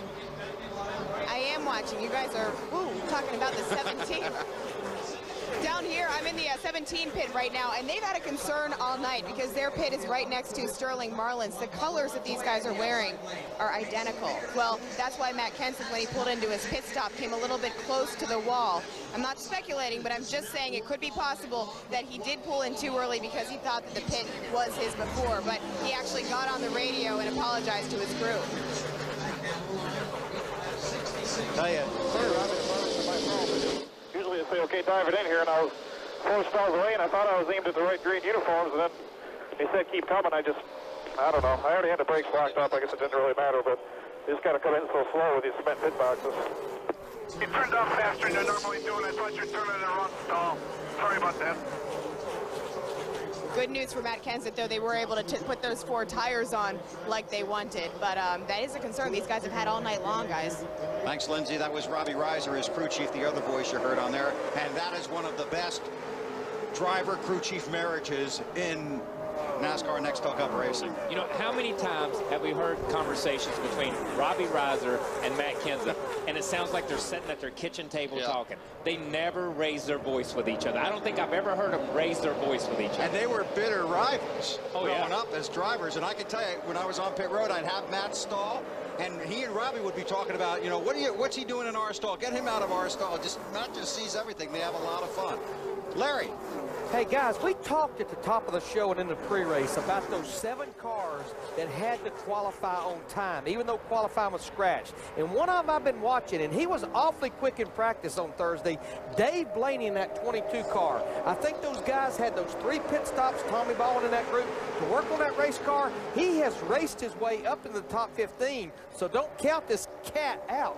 No pun intended. As far as being a contender tonight. Hey, no doubt about it. Blaney finished, what, 2nd or 3rd in the Busch race this morning, drove that Toyota up to the front, and he's done the same thing with this cat Toyota. He started at the back, and he's one of the few cars that were in qualifying trim that came in and made some adjustments and has continued to make some progress. Blaney 3rd in the Busch race here earlier today. Snyder? They finished 2nd and 3rd in the 2 Busch Series races here at Daytona this year, guys. And Kyle, you know the work that goes into changing over from a qualifying setup to a race setup. They actually changed on the first stop today the right front spring on this race car. They've also changed spring rubbers. They've done about everything you can to that 22 car. Good call by Larry Mack. They're running well now. Larry Mack's all over that crew chief stuff, isn't he? Hey, when they start changing springs and shocks like that, Larry's right there in the middle of it, man. He's down there trying to help. He's the 8th man over the wall. Hey, guys, let's talk about another car. Actually, that was bumped out of the show of the 39 cars. I knew you were going to get to this. Right behind them, Ryan Vickers in that 83 car. The tale of 2 tapes, qualified good last week at Loudon, kicked out in post-qualifying inspection, and this has been the nature of this team all year long. When they get in the race, they race great. It's just getting in there that's been the challenge for this group. And Vickers is a good plate racer. Well, he won at Talladega in the fall, so yeah, he knows what's happening. Here's Brian in the 83. On board his car, J.J. Yaley in the 18.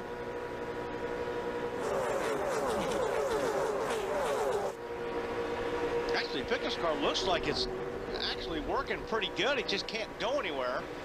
A lot of these guys are stacked up in front of him, but he's made up a couple spots here in the last lap. It's Casey Mears in the 25. Up front, Boyer continues to lead. It's that Ryan Newman in the 4th spot. Matt, you watching that? Bill sure am, and he's tucked right on the bottom, hanging right there behind the 5. Now Newman, the highest Dodge driver in the championship standings in 13th. Their turnaround began in May with the pit crew competition. 2 second-place finishes in June, and trying to score Roger Penske's first restrictor plate victory in 120 attempts with 6 different drivers. And that's a great point, Matt, and that's what you were talking about. The Penske cars do run well in these things, but they never win. They've just not been able to close. The 2 and the 12 this year have just not been able to close in a lot of races. But I'm going to tell you something. All of a sudden, just like we just said, in May, they stepped up their program tremendously. And I know Ryan, you know, nobody wants to, when Ryan Newman starts winning poles, you can bet the Penske organization is back in where it needs to be. And I think they've started doing that lately. This portion of NASCAR on TNT's Wide Open coverage brought to you by the Principal Financial Group. That's a looks sponsor. like, Go ahead. I'm sorry. It just looks like right now these guys are running single file because they're just using so much racetrack. They don't even want to run side by side at this point. No, I was going to comment a minute ago.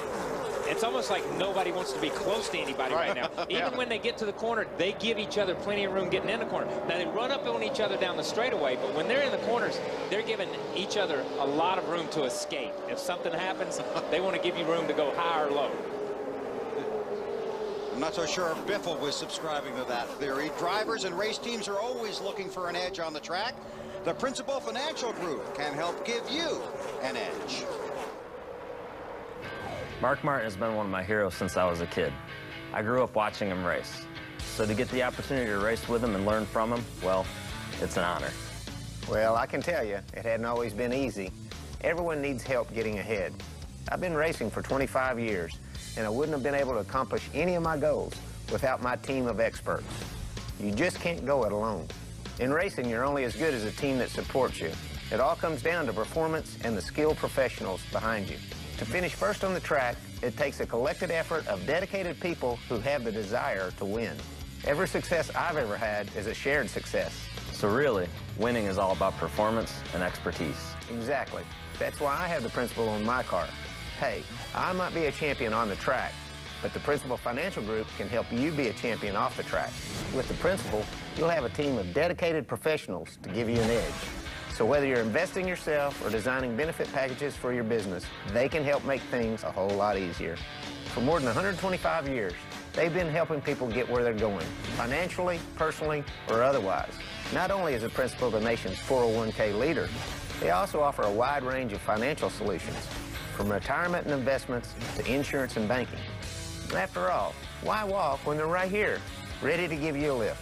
So it sounds like you can retire with confidence. Hold your horses there, rookie. I'm not ready to retire yet.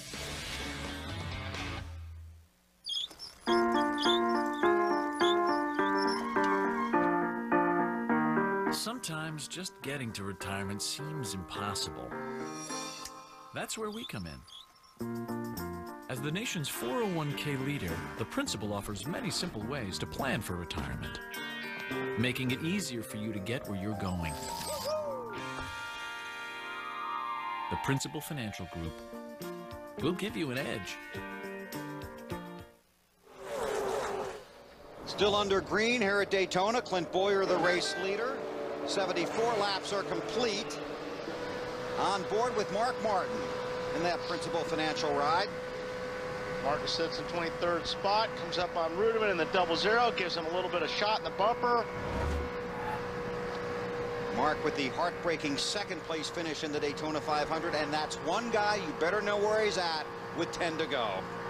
Yeah, I think Mark has, I think he forgot about Daytona until he saw so many highlights of it this week, sitting around watching what happened in February, and obviously that's playing on his mind a little bit. But I'm going to tell you what, Mark Martin never has to win another race in his whole career to be one of the greatest race car drivers that ever lived. There's no doubt he has that status. Well said. 35 cars are on the lead lap.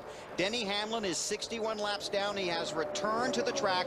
All 43 cars now are running, but a handful of them, Elliott Sadler, Earnhardt Jr., Stewart, Sorensen, Hamlin, many laps down. Clint Boyer is the race leader. There is the second place Kurt Busch and his brother Kyle.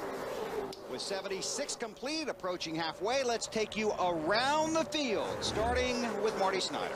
And up front is Clint Boyer and Kyle and Wally. I would bet the best sound you can hear at a restrictor plate race over your radio as a driver is absolute silence. Mike Dillon, the spotter for Clint Boyer, said, "Buddy, I tell you what, unless anything happens, I'm not going to speak for the next little bit." So far, not a word on the 07 radio. Very happy with it. He's starting to get a little bit too tight for him in the corner zone. Ralph. Marty in second place is chassis number PSC 068. Behind the wheel, Kurt Busch. This car ran very good at the Daytona 500 back here in February before it was crashed in an incident involved with Tony Stewart. They took it back to the shop, put a new body on it, sent it back to the wind tunnel, and it still put up great numbers. Marty? Kyle Busch has been on a streak lately, Ralph, with finishes of 11th or better in 4 straight races. On that last run, he was tied on the bottom, loose on the top. They went down half around on the track bar. Kyle currently running running in third, following his brother, a combination that has worked pretty well in the past. Lindsay? And Marty, Carl Edwards is pretty happy with his car also. Bob Osborne, his crew chief, just said be calm, be focused. On their last stop on lap 58, they gave him 4 tires, fuel, made a wedge adjustment. Carl says it feels good. Matt. Lindsay, the top 3 cars had pulled away from the 99 and the 48 of Johnson, but they've slowly reeled them back in. Jimmy says his car is just too tight, already formulating their game plan for their next stop. Meanwhile, the 12 of Newman. Something's wrong with the 07 Boyer. He was the race leader, now clearly off the pace. That's switch or something. Come outside. Hearing that it could be an electrical problem for Clint Boyer. Yeah. Ignition box? Ignition or have to swap boxes? No, I just saw boxes. 2 ignition boxes in the cars. You've got 2 boxes, you've got a spare. If one of the ignition boxes go out, you just hit the switch, goes to the backup ignition box, and you keep on running. Fortunately, he's lost a lot of spots. You're not kidding. This portion of NASCAR on TNT's Wide Open coverage is brought to you by AutoZone. We'll keep an eye on Clint Boyer. Let's check back in with Marty. Well, you guys heard what he was saying on the radio. He said something happened. He had to switch boxes. The suspicion by Gil Martin, his crew chief, is that he accidentally hit a switch on the steering wheel that switched boxes for him. They switched back. Everything is fine. The 07 back up to speed, but he went from the lead, Bill, all the way back to 19th. Yep. You know, the one thing a lot of these cars have now are dual boxes, dual coils, and dual distributor settings, so they can go back and forth. So you may run an A with a B with an A, as far as an A box with an A distributor with a B coil in it. So right. There's multiple combinations. It's not just flipping switches. So when something like that happens when you're leading, I'm gonna tell you, man, it rattles you. You don't know which way to go. And it's ugly. It's ugly looking in there. It's ugly looking when you're It's ugly looking when you're leading a race and everybody's coming at you. I'm gonna tell you, it's ugly then. There you can see some of the biggest stars of the sport have had a tough time here tonight. Past the halfway mark with Kurt Busch scored as the race leader. Led 95 laps here in the Daytona 500 in February before he was taken out in a crash with Tony Stewart. 2 second-place finishes for Kurt here in 13 races. It's his brother right behind him in the 5. Carl Edwards in the 99. Busch's teammate. Brian Newman in the 12. And then Matt Kenseth, who really has come racing forward after the problems on pit road.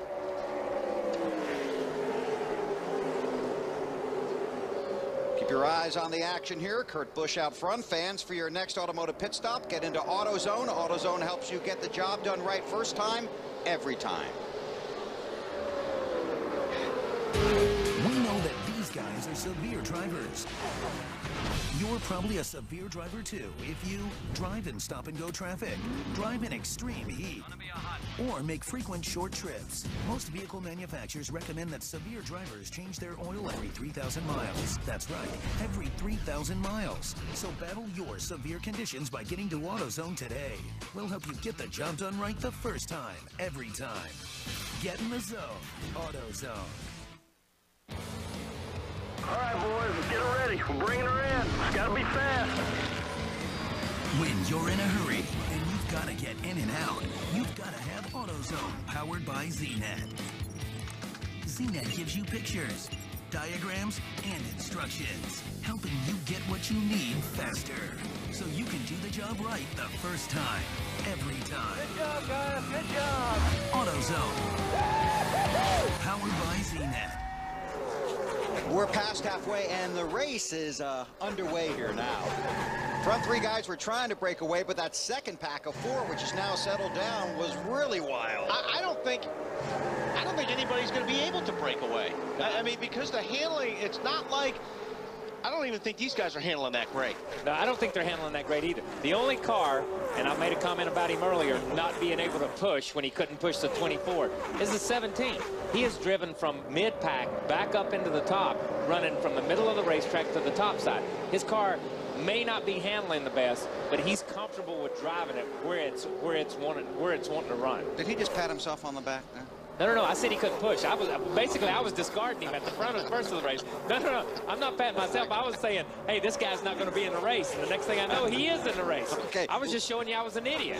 Lindsay, how about the 17? You don't have to show us that. I just want to say, it's fine if Kyle wants to pat himself on the back. I say go for it. The 17th of Matt Kenseth. Right now, he does feel pretty confident about the car. He did say it is a little bit loose getting into the turns, though. And 99, of course, Carl Edwards right now falling backwards a little bit. But Bob Osborne did get back on the car a little bit ago and did say you got a couple of bushes up ahead of you. It's past halfway point, time to start racing. That's for sure. How about the 99, Lindsay? The 99 of Carl Edwards. Yeah, that's what I was just talking about. Right. Exactly. Thank you. You're welcome. Wow. Carl Edwards is really lifting out of the throttle there. So, oh my goodness. I mean, he's running in 5th spot, but he's out of the gas a bunch. So he's got his hands full in that car. That was incredible how much he was out of the gas getting into turn 1. I mean, you heard it just on the gas, then absolutely positively out of the gas, and then back into it. A lot of times, as Wally's pointed out a couple of times, you could hear him fade in and fade out, fade in and fade out. That was a jump out, jump back in. Larry. Well, guys, let's talk about the problem that Clint Boyer had a while ago when he thought the ignition system failed. Right over here on the right side of the dash in every race car, this is where you have your 2 ignition boxes, 2 rev limiters, 2 coils. Well, you don't have a chance to try to figure out which one of those systems has actually failed you. So what you could do, the driver reaches over to this switch, flips it up, and that pretty much changes everything about the ignition system. You go to ignition system 2, and it eliminates boxes, coils, and the rev limiters. That's what Clint Boyer had to do, I might add, under green at over 180 miles an hour a while ago. Wow. I'll tell you, 48's got to be careful. Kyle Busch is pinning the 48 down pretty hard. He's not giving him any room. By doing that, he's going to make him loose. If you get right on a guy's right rear quarter panel going through the corner, you're going to make that car on the bottom extremely loose. You got to be careful when you're doing that. You want to give the guy room. You don't want him getting loose or sliding up into you. And that 11 car of Denny Hamlin that you saw in the shot a minute ago, more than 60 laps down. Oh, our local cable operators a break. We'll be gone for less than 90 seconds. Then our wide open coverage will continue on TNT. 8 laps past the halfway mark, and the Pepsi 400 at Daytona live on TNT. Didn't miss a thing. Kurt Busch continues to lead. His brother's behind him. But Jimmy Johnson's between them. Go ahead. Kyle, this thing to me is looking like it's getting uglier and uglier the way these cars are getting through the corners right now. The way they're letting off. You know, we saw the 17 drive up to 4th, and then he got hung on the inside of the 5, and the next thing you know, he's back to 4th or 5th, or back to 5th, and the 12 car's back up in there. And we saw the 12 car kind of give himself some breathing room a little bit, but now he's run back up there and caught up. So it's just, no, I don't know where these guys can run right now, and I'm not sure they know where they can run. See, our race summary at the bottom of the screen, and this portion of NASCAR on TNT's wide open coverage is brought to you by the all-new full-size Toyota Tundra. It's almost like like you're racing on ice out there. Well, like we talked about earlier, when there's no grip in this racetrack, and especially for this race. But I mean, just look, you look at down on the bottom, Casey Mears down there. I mean, he's just hanging on. And that's why they come off the corner. Look, they're giving each other 5 feet, 4 and 5 feet. We didn't see that the first part of the race. We saw these guys right on top of each other. Right now, when Casey comes off, he's just hanging on, but he has absolutely got wheel cranked in that thing to keep it on the yellow line in case it does take off. You saw Blaney in the middle. He gave himself plenty of room on both sides in case something happened. These guys are absolutely, they're just hanging on, like Wally says. They're absolutely hanging on, but they want to give themselves room to escape. Down to pit road, Marty. Well, guys, earlier Clint Boyer was leading. He and his crew chief Gil Martin were trying to diagnose what exactly happened with the electronics on the 07. Tell you what happened, I dialed some rear brake in it to come into pit road, and when the cable had to pinch the wire or something. There's nothing down there. The kill switch on the steering wheel doesn't operate on box 2, so it's bypassed. Don't worry about it, just be focused. It'll go back to the front. And guys, now they're trying to get him focused on getting back up to the front. As you heard Gil Martin say, they're back in 17th right now. But guys, it's crazy back there. Clint saying his car is very tight. He just described it as horrible a moment ago. It's not like we're at Daytona and at a restrictor plate race. It's like we're at the Lowe's Motor Speedway, and he just back in traffic. The car is just not the way it was up front. but two things. Okay, the 07 said, Clint Boyer said, even when he was in front, that his car was tightening up a little bit. When he gets in traffic and there's not as much downforce on the front, it's going to get double tight. So he is in worse trouble back in traffic than what he was leading. Kurt Busch leading Jimmy Johnson. Keep your eye on the action, and let's go behind the scenes with the all-new full-size Toyota Tundra, the truck that's changing it all.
Having a half-ton with the most legroom and a fancy rear seat is great, but truckers want to know if it's still got some truck left in it.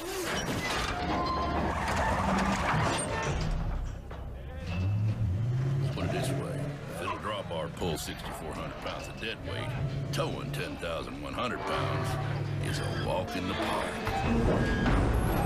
Hello, Dolly. Available on the all-new Tundra Crew Max, the truck that's changing it all. The truck's impressive, but so is the guy driving it. No kidding. Man, oh man. Need a camera on his face. That's all. That's right. I just want to see his eyes when that thing jerks one time. Kurt Busch is the race leader, Mr. Shaheen. 17 does not look very happy with 5-car. They have been waving back and forth the last few laps. Ralph, you got something for us, bud? Well, you know, the number 2 car of Kurt Busch is pretty much exactly the worst kind of nightmare a crew chief can have here, and it's exactly what you get at Daytona in July. Chasing that setup all day long. Early on, he was a tick loose, then he got tight. Now, once again, Larry McReynolds, he's gotten loose again. They're going to work on taking a half turn out of the right rear in this next stop. But really what you're working on, Larry, if I get this right, is that final stop and getting the setup balanced as good as you can for that last run to the checker. Well, and that's the good thing. It sounds like pretty much that group right now, they're sitting there where they can make that car go one way or the other. Now, the bad thing about it is that last pit stop route is not that far away. We only have 65 laps to go. We may only see one more pit stop, so that could be the stop that you have to get it right. We'll watch for that, Larry. Approaching the lap 100 mark in this portion of NASCAR on TNT's Wide Open coverage, brought to you by Miller Lite. So you watch Kurt Busch and you watch Jimmy Johnson, but you better keep your eye on that 17 of Matt Kenseth and the 5 of Kyle Busch. They were racing pretty hard there for a few laps. And by the way, that would be J.J. Yaley right there in that 18 car in 5th spot. He's just quietly worked his way from the back to the front, and he's done it right there on the bottom, from mid to the bottom. He has not really deviated from his game plan from running right there. The car that looks the best, I think, in this group right now is the 48 car. It just looks to me like he can run where he wants to run, and it just looks like he needs a little bit of help to get past that 2 car. What's he saying, Matt? Wally, the balance isn't exactly perfect, but right now Jimmy Johnson just riding. He's hugging the bottom. He'll move up a lane and a half or so, but right now he says if he's got clean air, he can mat it. Otherwise, he has to really let out of the gas in the center of the corner, but it is rolling well through the center of the corner. So Johnson is pleased with the 48 machine. Been about 40 laps since the last round of stops. J.J. Ailey in that 18, that green Interstate Batteries machine, doesn't have any teammates that would be able to help him tonight. Tony Stewart is 34 laps down. Denny Hamlin 62 laps down after they took each other out while running first and second early in the race. Now we've got two teammates hooked up, so it'll be interesting to see if these guys can work past Kurt Busch now. The 48 of Jimmy Johnson and the 5 of Kyle Busch, both from Hendrick Motorsports. Kenseth in the 17 drives for Jack Roush. The 18, Yaley, drives for Joe Gibbs. Race leader Kurt Busch for Roger Penske. Marty? Well, guys, you know, I observed it from up there in the booth. Kyle Busch and Matt Kenseth, who are now side by side, were nose to tail a moment ago and not very happy with each other. The Kyle Busch side of things, he said over the radio, you go find the 17 spotter and ask him how he wants to drive my car. I'm getting sick of this on the racetrack. Patience, boy. You know, I mean, you know, when these cars aren't handling and you're racing like this, the frustration level gets up to the top a little bit quicker than normal. And Wally made the call a minute ago. The 5 car was keeping the 48 really tight in the corner. And he did the same thing to the 17, and the 17 didn't appreciate it. That's all it boiled down to, was Kenseth didn't appreciate him leaning on him like that. Lindsay, how about that 17? Well, you guys are exactly right, and especially Kyle, what you just said. They don't appreciate it at all, and the fact is, they feel like they are getting no help whatsoever from the number 5 car, and every time they try to get close to him to make something happen, Kyle goes up into him and gets about inches from his door. Speaking of inches, Carl Edwards in the 99 trying to help his teammate Matt Kenseth in the 17. David Stremme in that 40 car having a good run tonight. And Wally, you know, that there the 99 pushes the 17 off into the corner, and you think, my God, he's going to clear all these guys. Yeah. But when your car drives that bad or it won't turn, you can't use it. I don't care if you run in the corner 20 miles an hour faster than somebody. If you can't get it turned right there where you heard him rolling out of it, you're not going anywhere. Yeah, if you're going to bump trap here tonight, you need to do it early on the straightaway, not when you're getting to the corner. If you do it like right now or early in the straightaway, you can recover. But when you do it right before you get to the corner, you just go sailing off into turn 1 about 5 miles per hour quicker than you have all night, and the car wasn't turning when you were going slower. It's really not going to turn now. You know, this place begins to be and race more like a short track, the worse the handling is. You got to pass people coming off the corner, get position on them, and go by them down the straightaway. You can't pass people going in the corner like you can at Talladega and places like that, or like at Atlanta or a place like that. So it becomes more of a short track. Even though it's a 2.5-mile racetrack, you have to kind of drive the car and put yourself in position to pass people coming up off the corner and down the straightaway. We owe our local cable operators a break. We'll be gone for just 75 seconds. That's about a lap and a half. You're watching NASCAR on TNT. Oh. The lights of Daytona, the Pepsi 400 with 102 laps complete. The 18th race of the 2007 season. Still up front, Kurt Busch, Jimmy Johnson, Kyle Busch, Matt Kenseth, J.J. Yaley. Then David Stremme. They're your top 6 cars. You know, these guys were racing side by side, nose to tail, doing all this about 4 or 5 laps ago. And now all of a sudden they've just decided, okay, let's just ride here and fall in line. And when they did, look at how far ahead they've got of the 7th, 8th, and 9th place cars. They really begin to stretch out a little bit, even though they must have heard you. No, even though they're running multiple lines through the corners, they've kind of stayed in line. Larry. Guys, you know what I'm working on down here. All the leaders were on pit road at lap 58. I think within the next 5 to 8 laps, we could see what might be our final pit stop, because I think as long as they pit somewhere between 108 and 112, that will get them to the end of this 160-lap race. Wait a minute, you think or you know? I know. Okay. And that's if we do not have another call. I never doubted you, Larry. Well, you said they were single file, didn't you? I said they were single file, and then all of a sudden these guys, but look how far ahead they are at the other back. I got to give a nod to David Stremme here. Remember, he was in an accident with the 96 car early in the race. Spent some time on pit road, went to the back, and he's driven this thing back up in there. So there's 2 Dodges, 3 Dodges up here in the top 5 or 6. Stremme's doing a great job tonight. I knew you'd notice that. Matt? Bill, a lot of crew members running up and down pit road, visiting other crew chiefs, finding out their game plan right now here in the 48 pit. It's taking 109 on the racetrack, pitting on lap 110, and that's pretty much the story with a number of the leaders. The 48 and the 5 teams are working together, getting ready for that final stop like Larry Mack talked about.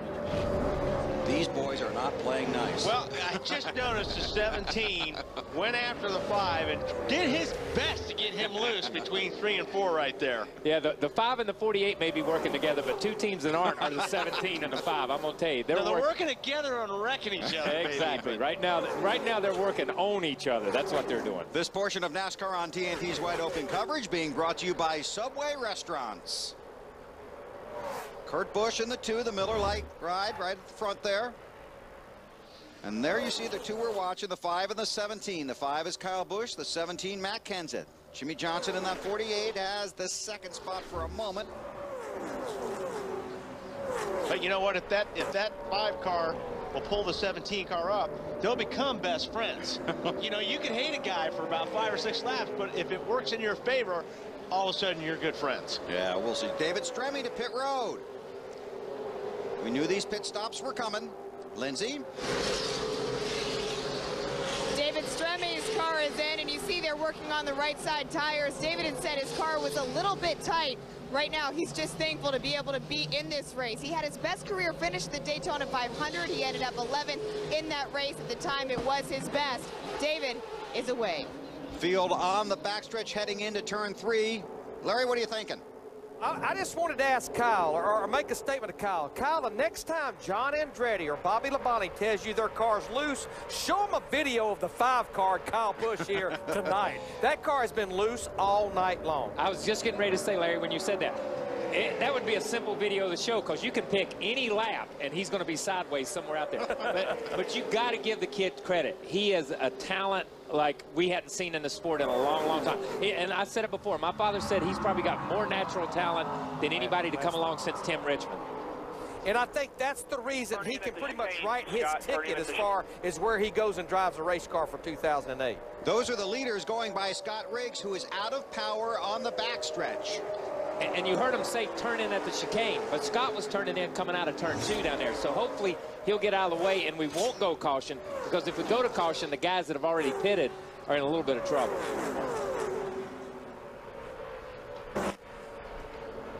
Oh, he locks him up. Got to be careful when you're running 185 miles per hour to right there where you got to be 55. It's easy to lock those that right front tire up. Lindsay.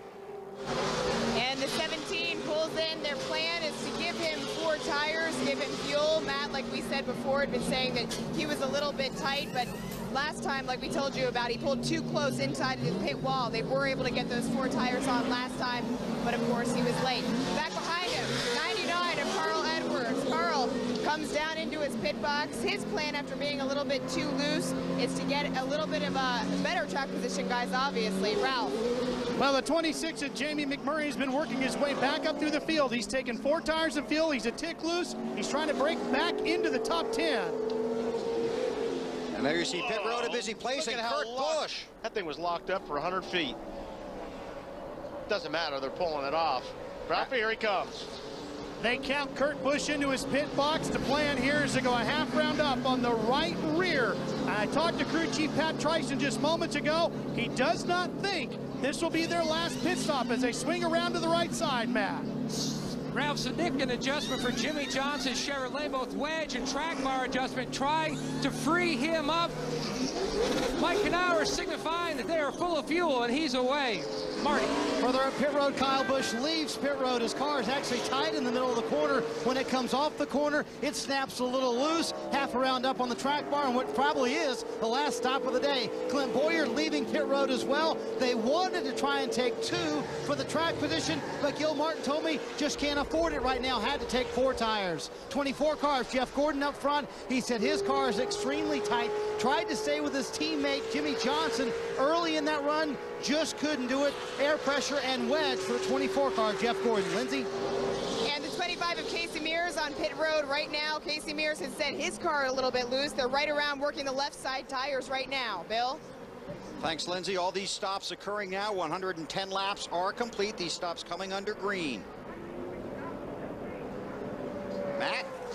And David Gilliland, who's had a couple of great restrictor plate races, some top 10 finishes, working his way to pit road as well. His service already complete. Mark Martin's service already complete. Both cars on the tight side.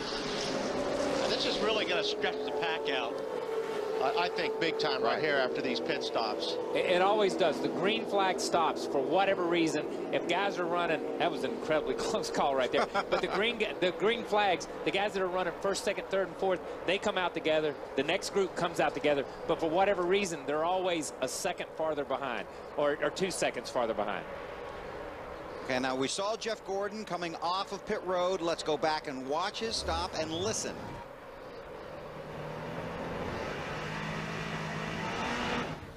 Oh, he stalled it. Go, Dick. Straight out. Outside, clear, all clear. And that right dig there, dig hard. You got one outside. cost him about 200 yards on the racetrack. On the racetrack, that's exactly right. You know, what's interesting to watch these guys come down pit road. Well, and you made the comment, the 2 car. My God, he locked it up for 150 yards. And what's interesting to watch these guys, you see him coming into his pits. That's front brake right there. And you heard Clint Boyer early. He slides all the way through his box and has to be pushed back. But what's interesting, when they come off turn 4 and they try to get in the pits, you've got nobody in front of you to judge off of. Right. You're the first car, so you got to make that move. And those guys, we saw the 2 do it. We saw the 17 do it. When they pitted by themselves, but the guys behind them didn't lock up. Why didn't they lock up? Because they're judging off that guy in front of them. They're just pacing themselves, and you're able to make better time if you're not the first car sometimes. Field a little spread out now. Kurt Busch is the race leader, then Johnson, Kyle Busch, and Stremme. Fans, fast food doesn't have to slow you down. Race over to Subway restaurants today. Subway, race hard, eat fresh. Welcome back to NASCAR on TNT Live. Mark Fine alongside Larry McReynolds and Wally Dallenbach. And guys, what a race we have for fans today. Wally, let's get right into it. A lot of strategy in this race. What should we be looking for? Well, I think it's always going to be about fuel strategy. Man, am I hungry. I knew I should have eaten something earlier. How long is this race? 400 miles. Man, there's no way I can make it that long. You know what would be good right now? A delicious, fresh Subway sandwich. And we're clear. 2 minutes, guys. Back in 2 minutes.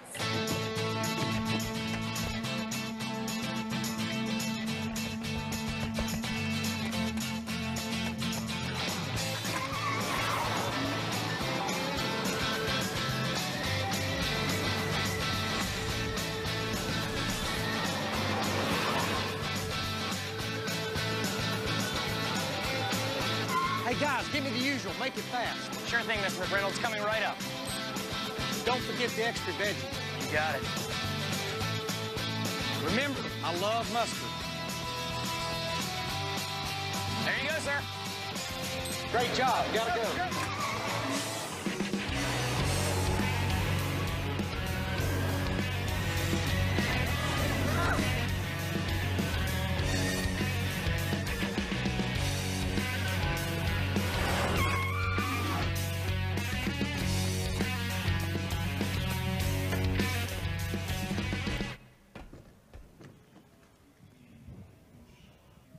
And we're back. Welcome back to NASCAR on TNT Live. Mark Fine again alongside Larry McReynolds and Wally Dallenbach. And again, guys, we talked fuel going to be such a big part of the race today. Fuel up today at Subway restaurants, where you can grab fast food that will fill you up without slowing you down. Subway, race hard, eat fresh. Hey, pass the mustard, would you? McReynolds wasn't acting. That's all I have to say about that. That's a natural. Oh, Marlin. Caution is out.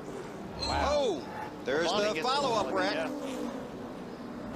You blew a damn tire. And there you have it. And that's what it did. And that's what it did, so. And that's what you feel like when you, and I'm going to defend Sterling Marlin until the end of time for that, because that's what you feel like after, because he was having a great run. Yeah. He was having a great run today in that 14, and he is great at places like this. This portion of NASCAR on TNT's Wide Open coverage is brought to you by the Principal Financial Group. Watch how fast this thing comes around. Oh! just got into Ricky Rudd, too. So Rudd will have some damage as well. He knows he's in trouble right here. Right there. Elliott Sadler 8 laps down is the lucky dog. You know, if he would have missed Rudd, he may have missed everything. Yeah. He had that thing spinning down the left there pretty nicely. Okay, go to the garage. Go to the garage, guys. So Sterling tries to limp it back to the garage. You saw the battle for the lead just before that happened. So Kyle Busch now scored as the race leader. Kurt Busch's brother second, then Jimmy Johnson, Stremme. All right, we need to talk to Larry. What are they going to do, Larry? I think he's getting something to eat. Well, here's the deal, guys. I think you'll see a lot of the leaders stay out because we don't have that many laps on tires. We see a little cat and mouse going on here. Looks like it's about a split decision, but if you were doubting if you could make it on fuel, this obviously will give you the opportunity to make sure you top it off and go the distance. So you knew the guys from whatever, the first one that came in that bunch back was all going to come in. Lindsay. David Stremme in the Coors Light Dodge comes in, says he feels a little bit free. 4 tires, fuel, and a half pound out of the left side to Marty. Jeff Gordon's in up at the very front end of pit road. That very first pit stall is where he is. His car is still too tight. The last 2 stops, they have added tape to the nose of that car. They do an air pressure adjustment this time, trying to get him going better on the racetrack. David Stremme with a little trouble on pit road, Weber. Yeah, he spun out trying to get into his pits. He was already in his pit. He had to have been hit. Oh, he's got damage on the right front. Yeah, he had to have been hit leaving his pits because he was one of the first guys on pit road. Yeah, he's got damage on the right front. You're right, Kyle. He got clobbered as he was exiting pits right there. Oh, wow. And wow. Paul Menard in the 15. But I'm gonna say, when you see this happening from this angle, bang. I'll tell you what, Stremme came out pretty hard. He made a hard right-hand corner there. And he was trying to clear the car in front of him. Was running in the top 5. Need to get on a local break here. We'll be back in less than 90 seconds on TNT.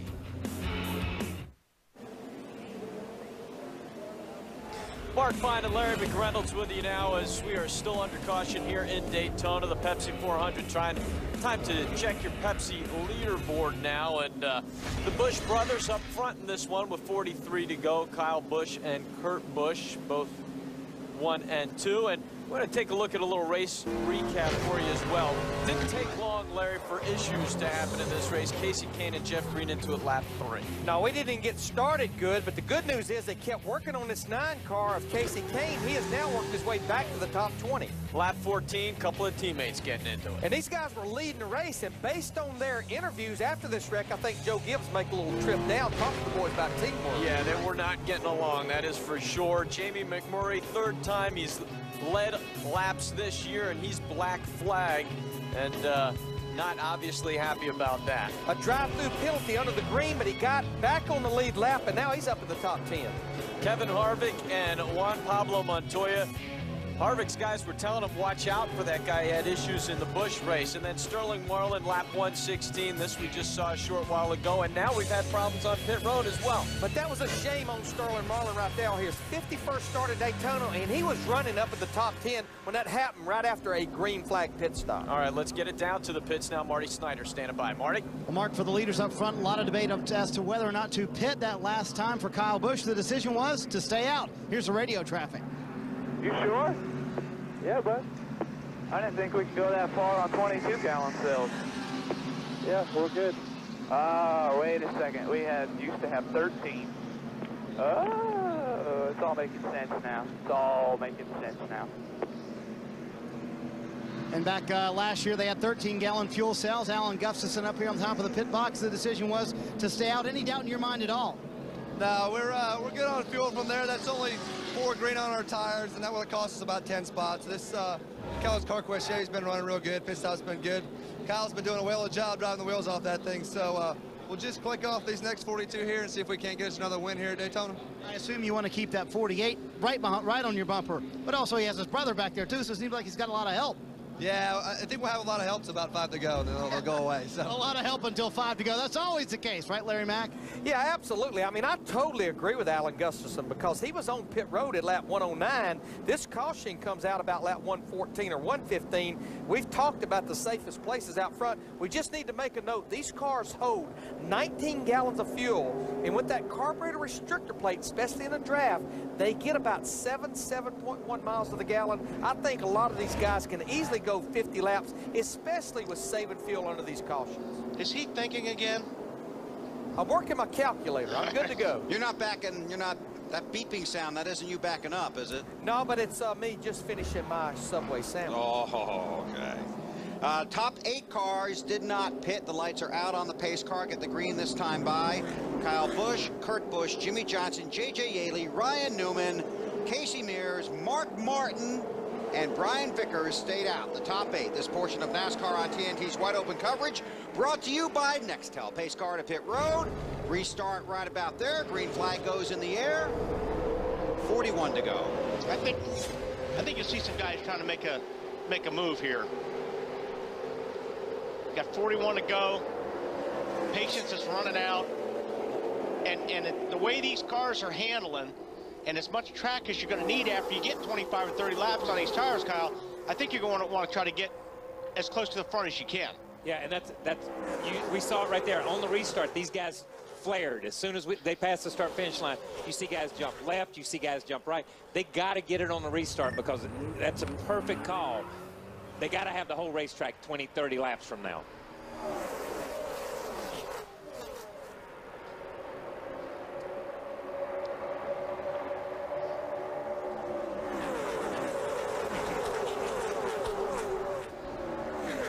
Truex up to the top. 3 wide right there. He got squeezed up against the wall. It's darn close to 4 wide. That's Vickers there in the center. Yep. Brothers at the front. And Casey Mears jumps out there to the high side. He's going to need some help out there. Well, he's looked in the mirror and hoping he would have some. There's Vickers pulling up behind Truex. Wow.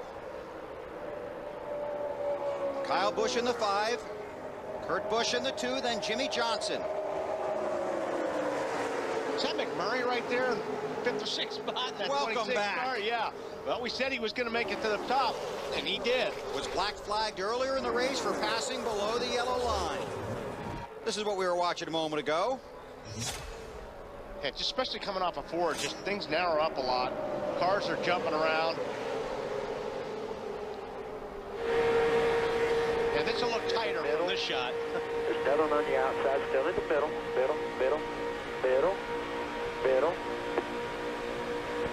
That's pretty close to the buck 85. I'm just saying, I'm sitting here in the booth, and that not only looks tight, that feels tight right there. I'm going to tell you, man, that takes your breath when you come off the corner. But that shows, these guys have talked about how bad their cars drive, how bad they're handling, all this stuff. That shows these guys got a little bit of control on new tires. These cars will go where they put them. Right. Ralph. Well, Kyle's right. I just spoke to crew chief Pat Tryson for Kurt Busch, and they only had 6 laps on these tires just before that last yellow came out. They really didn't want that yellow. They wanted to keep going. They think their car just gets better as the run gets longer. They're also hoping that the 5 car gets worse as the run gets longer. They think his car starts sliding up the racetrack, and he's going to come back to them as this run continues to the checker. This is going to be fun. I'm sorry, this is going to be fun to watch, though, right now. I was going to say, that 17 and that 26 car, that might be dangerous to everybody right there. Because I think if those 2 guys hook up, it's going to be tough for everybody else.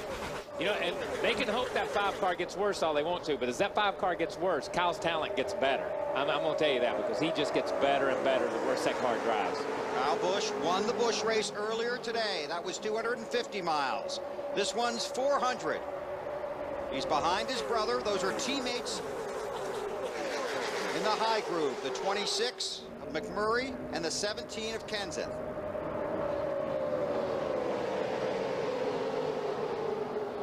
Wow, wild at the front. Fans get more done with Nextel only from Sprint. 1 phone, 2 powerful networks. All right, guys, we've been preparing for this all year. There is no room for error. Jerry, are you listening? I will be stationed here at home base. Jeff, you need to be here by 13:20. Scott, you need to be here. And Jerry, you need to be in section 3 by 13:50 if we're gonna get in. Watches synchronized? Check. Check. Nextel Motorola Buzz IC502s? Check. All right, team. This is it. There's no room for error.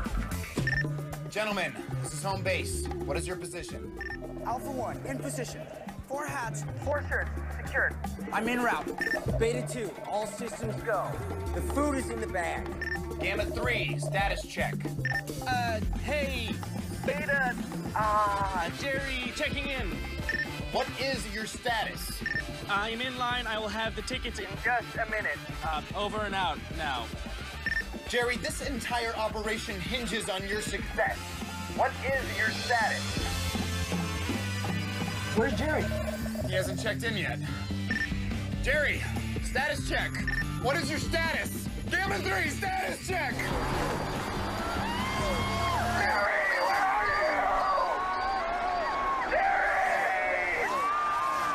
Nextel helps NASCAR fans get things done with the new Motorola Buzz. One powerful phone, 2 powerful networks. Nextel, only from Sprint.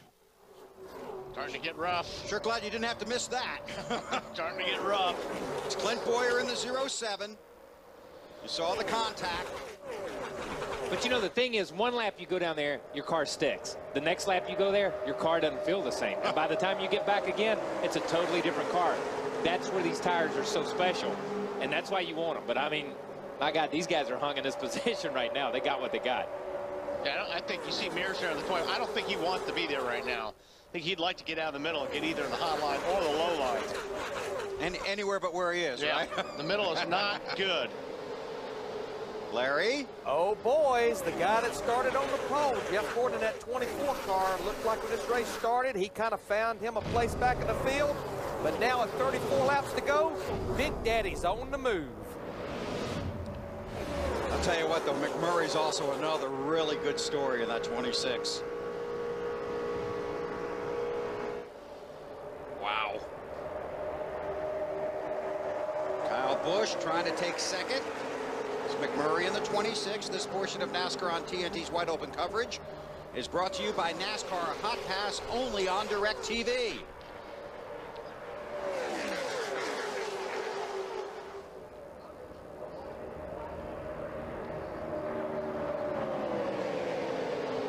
It's David Gilliland in the 38, McMurray in the 26. Boy, Boyer right on the bumper. Yeah, he took a look down there. He kind of got blocked a little bit, had to get out of the throttle a little bit. But there was enough room between him and the 48 where it didn't cause too much of a problem. You got to give Boyer a little bit of a call. He worked his way back up in here because he dropped absolutely to the back of the pack when he had that ignition trouble earlier. Truex now up to third spot. I just don't think, I think 26 got a good car. I just don't think he's got enough help up on the high line there, Ralph. Well, Wally, they're going to try to work together. Matt Kenseth in that yellow 17 and his teammate Jamie McMurray just in front of him in that yellow and blue number 26. In fact, Matt's been kidding him on the radio throughout the race about him getting that penalty earlier on. They're going to work together. He said, I'm not going to shove you all the way out the track down in turn 2, but I'll help push you to the front, Matt. I'll pick it up from here, Ralph. Jeff Gordon back there in the pack in the 24 cars. Larry Mack mentioned started on the pole, and Larry Mack, he wasn't hiding out in the back. They were trying the front end of the car all night long, had trouble working. They put tape on it on the last 2 stops. They've done air pressure, wedge, and track bar. The 24 much better, currently in 9th, getting a little push from Mark Martin, Matt.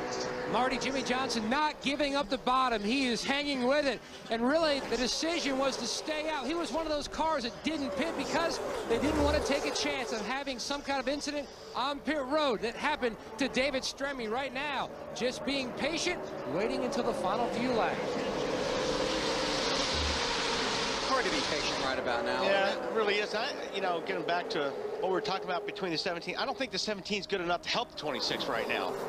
No, I don't think he's good enough. He wasn't good enough to help the 24 at the first of the race on cold tires. I think the 17, the 26, if we go back to the first of the race, those guys came on after about 20 or 25 laps. I think best case scenario for those two cars, or the Roush cars in general, is to finish the race under green, to be there towards the end, because those cars seem, the handling seems to stay with them a little bit more. Tires are overcoming handling right now. Obvious the way these guys are jumping around, but tires are overcoming that. So you're saying a longer green flag run? A longer green flag run, I feel, is going to benefit the 17 and the 26 more so than the 5 and some of the other cars. Marty.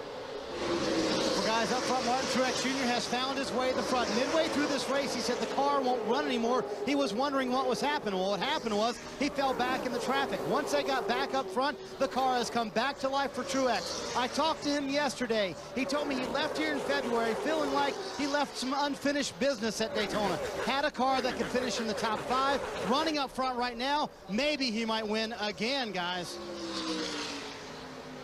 Tell you what, that 38 of David Gilliland restarted 17th.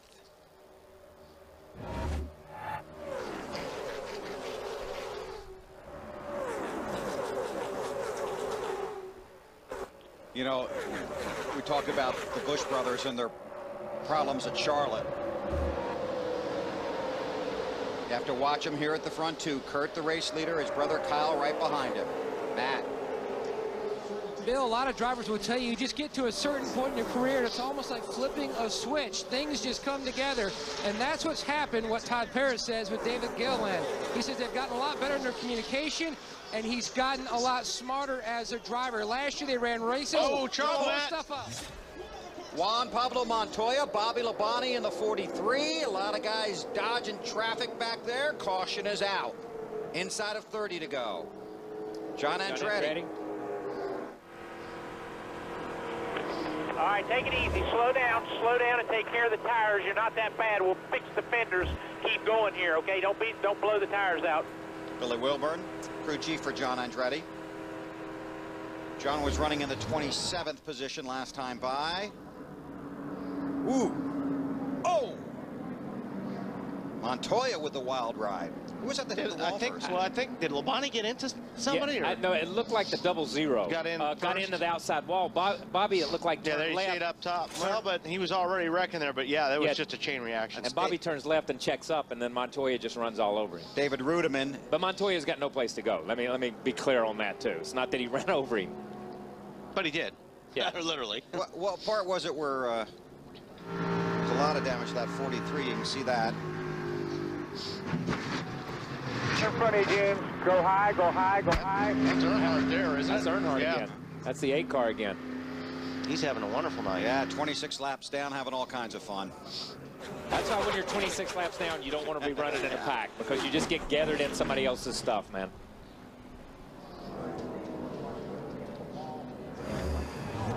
Tony was also hanging out back there, trying to stay out of trouble. Caution is out. Now we're going to see what happens. I'm coming for tires, but I always do. Mr. Crew Chief?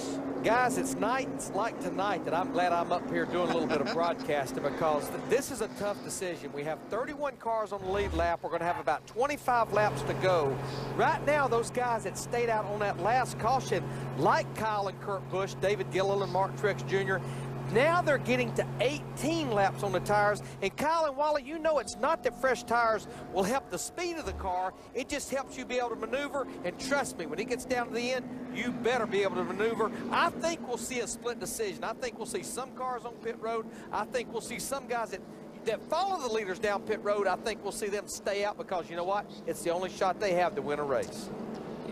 Yeah, I think we're going to see a lot more stay out this time than what we saw last time. That's just my opinion, because I think track position is so important right now. And Kyle, that's what it looks like's happening. Is follow the leader out on the racetrack. I think the pits are closed right now, but yeah, I don't. Yeah, it's going to be interesting. I don't know, Kyle. It depends on where you're sitting. If your car's good, man, if you're McMurray or somebody like that, I'm thinking you want to put on tires. But you know, and like I said, I stand by halfway. I'm gonna halfway stand by what I said before. McMurray and those guys need long greens. I just think they need long greens. I think the 17 car needs a long green, and we don't have a long green left. We only have 27 laps. I want a halfway standby. Only halfway. Why don't you explain that I'm to me? only halfway standing You're by. only halfway Yeah, you're on both sides of the fence on this one. No matter what I say. You're going to be halfway right. Marty. Or halfway wrong. No matter what I say, Marty, I stand behind for 7 days. After that, I reserve the right to change my mind. I thought it was only till Sunday night at midnight, Kyle. As long as you stood behind it. Sunday night midnight. You know my saying. That's it. It's over with after that's that. your personal policy. You know, I think you got to come here, guys, because these guys will have 18 laps on their tires right now. And if you're Kyle Busch and those guys, you see how Martin Truex Jr. and some of those guys came up through the field on those fresh tires, the 38 car. So I think you've got to come here now. Otherwise, tires will beat you if you don't come in and you're at the front. You know, I'm going to agree with Marty, and I know that's hard to believe. First time. It's first time in 7 years. Oh, my God. I am going to agree with Marty. Marty, I hope you don't hang me out on this one. This portion of NASCAR on TNT's Wide Open coverage is brought to you by Pepsi Racing. Under caution after a multi-car crash. I should. Let me no, go back. no. I'm going to halfway stand by Marty. I'll take it back. I hope everybody pits. I hope everybody. No, I hope everybody stays out. I'm going to go with that. There, I'm still halfway in. I still don't know what you said. Oh, man. Pits are open this time by. And Kyle's going to be right no matter what, so. Yeah, because we're all confused. I'm telling you, some of these cars, I'm telling you. I mean, I'd just about be willing to stay out. But it looks like everybody's going to come down pit road. I think you're going to be completely wrong on this one. I am. That's what I said. Marty and I were right, though. Ralph. Good call, Marty. Well, when Kurt Busch saw the caution come out, he said to his crew chief, Pat Tryson, all right, Pat, this is where you make your money. Pat said, bring it on in here. Let's put 4 tires, make no adjustments, take some fuel, and get back out there and win this race, Matt. Debating a 2-tire change in the 38. He definitely wanted a track bar adjustment. The car just too much on the tight side, and he stalls it, trying to get around the 5. He's away. Marty. Kyle Busch, he leaves pit road, Matt, with 4 fresh tires. He said he was a little too free at the beginning of that run, so 3/4 of, or a little too tight at the beginning of that run, 3/4 of a round up on the track bar, trying to free it up just a little bit. Lindsay? Marty, Matt Kenseth said he wanted to make the front end turn. It wasn't turning at all in the middle, so they put a half round in the left rear spring, gave him 4 tires and fuel. How about that? All kinds of different strategy. Last week, Denny Hamlin won when he took 2 tires. Will it be 2, 4, or luck? Come back to TNT's Wide Open coverage in less than 90 seconds.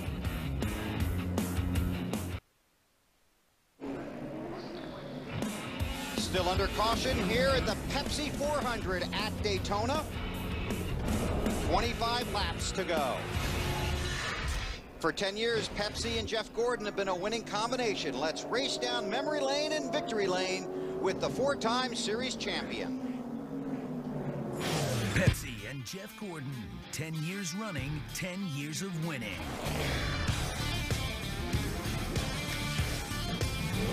He has amazed me so many times in the car I can't even count. There's no one that has a resume to even compete with Jeff Gordon in the last decade. The record speaks for itself.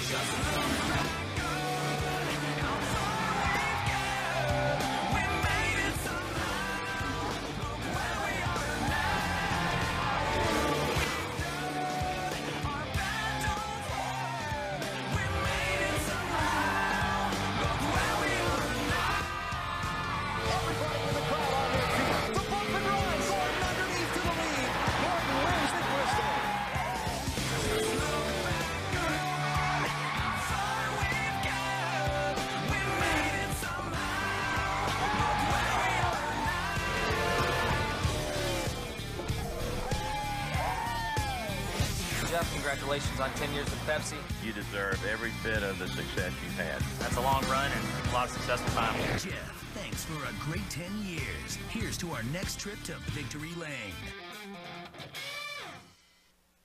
New from the makers of Pepsi, Jeff Gordon, 24 Energy. For a limited time only, it's going fast. Field getting to 1 to go here at the Pepsi 400 at Daytona. Various strategies working. Casey Mears is the race leader. He last pitted on lap 110. We're working lap 136. From pit road, it was 4 tires for Kurt Busch and Jamie McMurray. Among the cars that took 2 tires, the 22 of Blaney, the 07 of Clinton Boyer, And we're told there was an issue for Martin Truex Jr. on his pit stop, and we'll get that story from Marty when he's ready to give it to us. So right now it's scored as Mears, the race leader. Marty? Thank you, Weber. The story with Martin Truex Jr. was they accidentally took 2 tires on that one car. He came in, was too close to the wall on the left side. They meant to take 4, but they couldn't get the jack underneath the left side of the car, so they sent him on his way with just 2 tires. Then when they realized everybody else took 2 tires, they said, leave him out there. We'll see what happens. Ralph? Pat Tryson is the crew chief for Kurt Busch. Pat, you chose to take 4 tires when you pitted here. Why did you choose that strategy?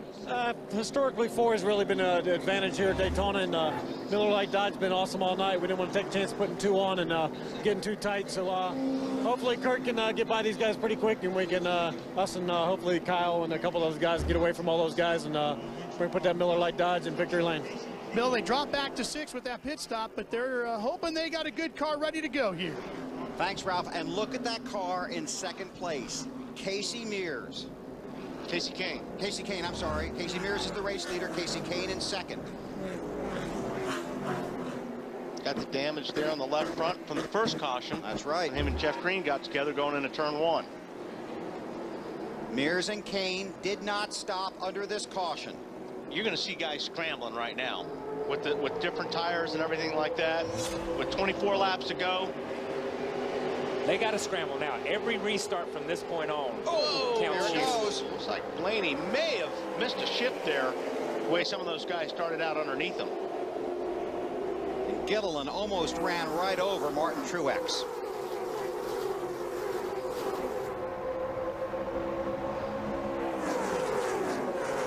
Casey Mears had a strong run at Charlotte in the Coke 600. Won the race using a fuel mileage strategy, but did have a good car in that race. Casey Kane runs 2nd. Then it's Truex Jr. and Clint Boyer. Lindsay on Casey Mears. Bill, you talked about how they came in lap 110, took 4 tires to fuel the filled tank. They came in 2 times previously, but Casey said the biggest challenge he's having is working through traffic. So that is the whole thought behind keeping him out and making that decision. Traffic's behind him now, and there's a lot of it. I think 26 car knew where that yellow line was that time. He knew exactly where that yellow line was that time. Cannot go below the yellow line and make a pass. McMurray was black flagged for it earlier in the race.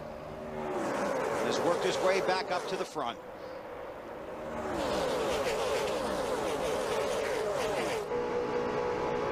On board with Jeff Gordon. Wow, yeah, no kidding. It's McMurray, the 26. Biffle, his teammate in the 16. Jimmy Johnson in the low Chevy, the 48.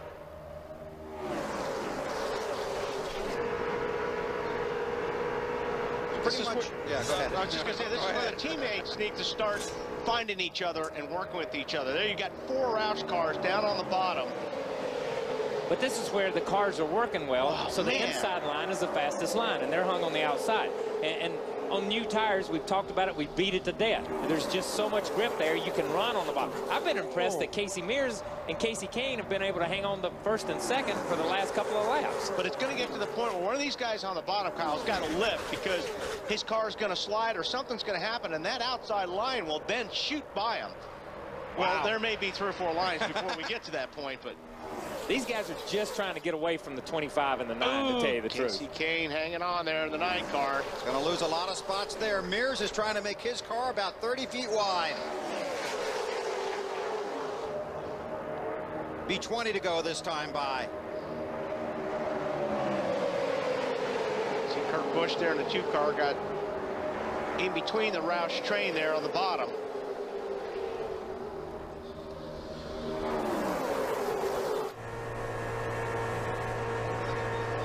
You know, right now, the cars that are up front, the 5, the 07, the 48, those cars, they're the guys that have been up there. So these guys have worked their way back to the front of this pack no matter what. Most of these guys that have been in the top 3 or 4 all night long have worked their way back up to that point.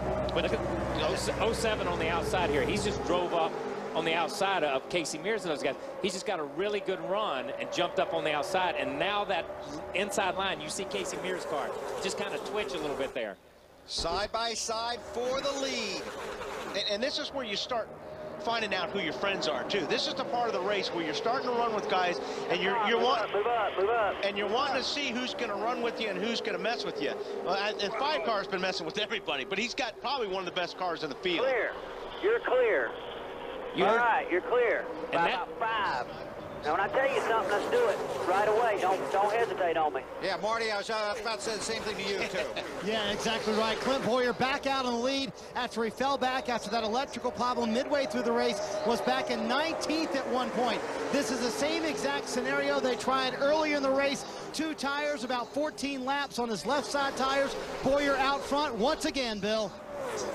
But those Hendricks cars are 2nd, 3rd, 4th, and 5th right there. Which tells you? Nothing. Absolutely nothing. Because I'm going to tell you what, that 4 car is screaming about that 25, or that 5 car is screaming about that 25 car right now. And vice versa. Yeah, vice versa. Because that 5 car is getting that 25 car awfully loose right now. He is driving right up on the rear bumper of his teammate. Kyle Busch drives for Hendrick Motorsports. He's in the 5. Will leave that organization at the end of this year. That's his current teammate Casey Mears in front of him in the 25. And Jimmy Johnson in the low Chevy, another Hendrick car. I'm going to tell you, if you're leading this thing, if you're the 07 leading this thing, which line do you pull? Do you try to pull the inside line? Do you try to pull the outside line? You know, he's got a little cushion there with the 25 car on older tires. The outside line's got fresh tires, and if he starts pulling those guys will come back to haunt him exactly. later in the race, is what I'm trying to say. So that's why you want to be down on the inside. Make it harder for the guys that are on really good tires to get there. Yeah, make them use their tires up a little bit, running that outside group, running a little bit longer line around the racetrack, putting a little bit more heat in those tires. Let them run them off a little bit before they get up there and can race with you. Jeff Gordon. Oh, there we go. Gilliland round. Oh, I cannot believe that's a single car accident. I cannot. That's incredible. And let's wait for the follow-up. Caution is out. Hey, good job, man. Okay, keep going, keep going. It's okay, guys. I think we talked on one of the pre-race shows about being lucky getting through all that stuff. Tires. Man, that was lucky. I'll tell you, that's some luck and some Coming great in right driving. now for tires. Man, don't tear the front valence off. Take it easy. All right, let's go upstairs and take a look.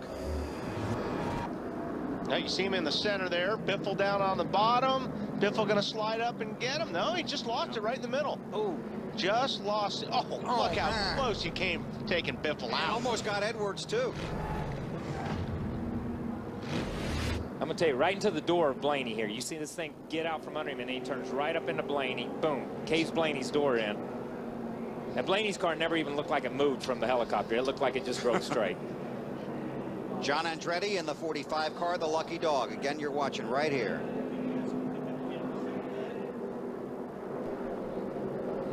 Man.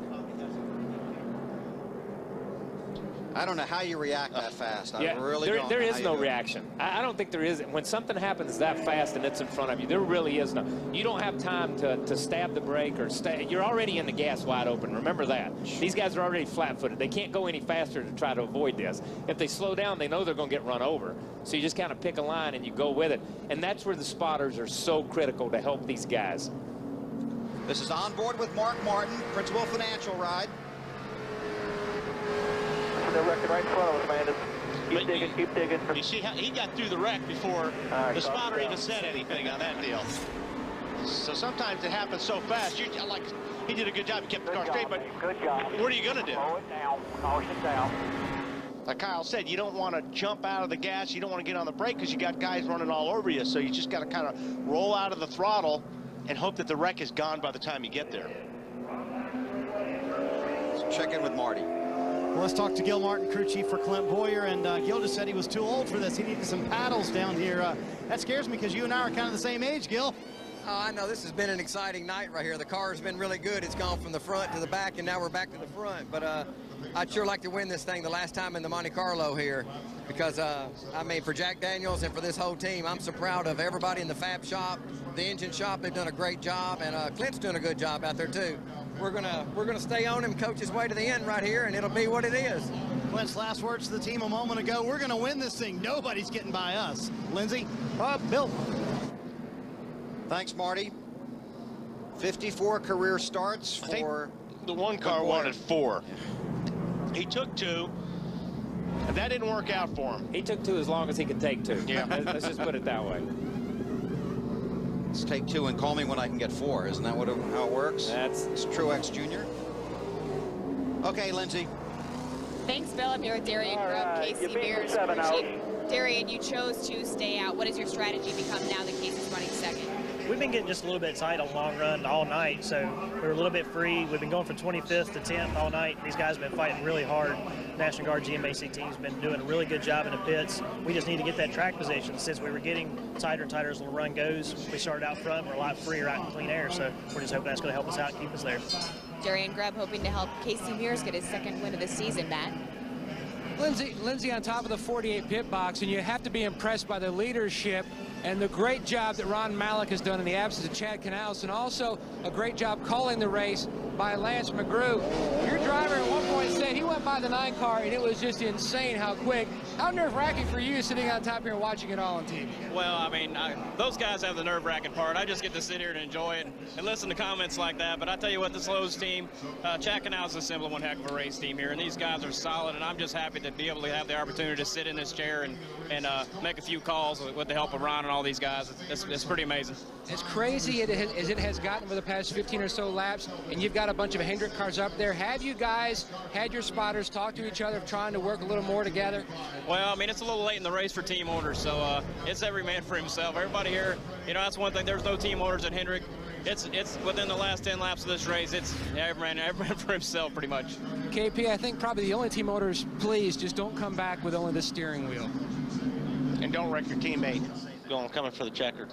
That's probably another team order. That could be. That could be. What were the team orders for the Gibbs guys earlier in the race? Do you remember what those were? I think meet you at the shop Monday morning, 8 o'clock. With the coach. Yeah. Field will get the 1 to go at the line.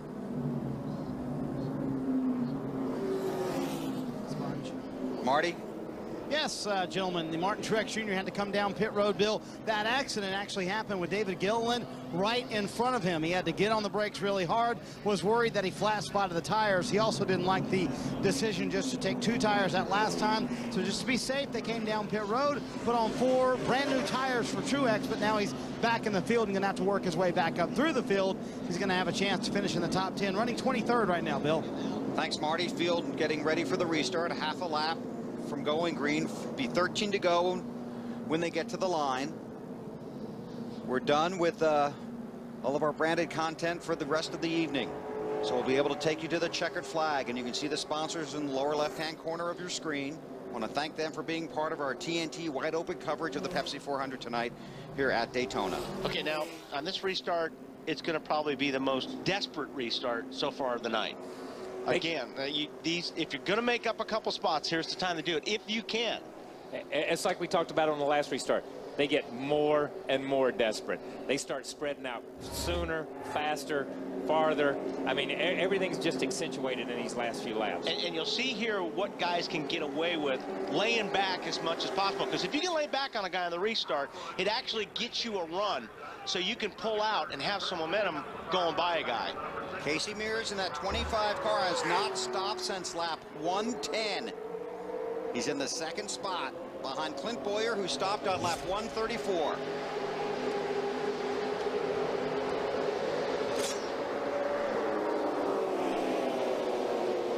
These guys anticipated a little bit better on this one. I think they may have taken off before the line here just to get some. But you see them already making a move. Some blocking there, but Boyer couldn't pull that off. There's Casey making a move on the outside. Casey Mears. With help from a teammate behind him, Jimmy Johnson. Yep, Hendricks lined up. And that Jeff Gordon guy's in there. Whoa, McMurray slides to the outside.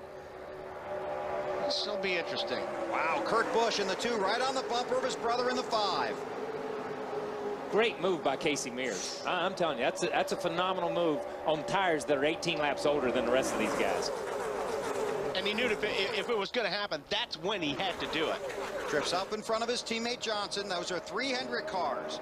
The 25, the 48, and the 24. Whoa. But here's the wild card, Hendrick's car on the inside, the 5 car. pushing that 07 back to the front. And he doesn't have any teammates. He almost pushed him out of the track. He sent him off into that corner, all but sideways. Boyer was up on the wheel, sawing on that thing getting in the first corner. Yeah, he's just getting his breath back right now. You got that right. Looking in the mirror, and here comes the 5 to knock you in the next corner. You can see how tight they are. Chevy's at the front of the field. And the way this whole thing's shaking out with Kyle and the Hendrick deal, Kyle really doesn't have any teammates in this race. No. He doesn't see it that way anyway. Yeah, he doesn't see it that way anymore. I'm sure he's a Hendricks teammate, and he's a Hendricks driver until the end of the year. And he's going to be true to that. No ifs, ands, and buts. But at the same time, he's got something to prove to the guys at Hendricks to say, hey, you might want to keep me around. I can still win races. 11 to go.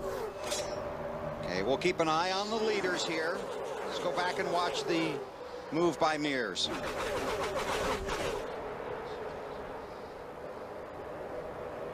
Trust me, they tell me it's coming. All right, there you see it. Now, Boyer's looking in the mirror right now. He's going to try to block the 25 car, but he can only do so much because also the 48's coming. That was just a perfect restart pass. And that's a perfect restart pass, and that's a power move right there. Those guys did it coming up through the gears. That's just a power move. Remember, Mark Martin had his mirror full on the last lap of the Daytona 500. Oh, Jimmy Johnson. Oh, he got a guy on the wall. Here we go. Nemechek and Vickers. Vickers gets turned. Nemechek down on the bottom. Caution's I thought out. those guys were going to save it. I thought they both had it saved there for a minute. There's Brian rolling again. Oh boy, another restart. Yes. Let's go back and take a look.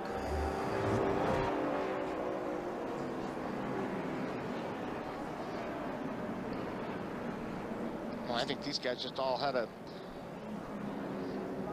I thought they were going to have a whole big run there, but I think Nemechek he just lost downforce on that car and slid up into Vickers.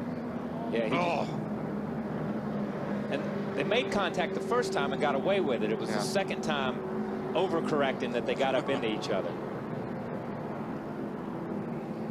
And all that happens within about the length of a football field. Right. I mean, you're left, you're right, you're left, and then you're into somebody, and then it's over with. You're just hanging on, trying not to do any more damage than you can. It's our 8th caution of the race. Oh, just clipped him.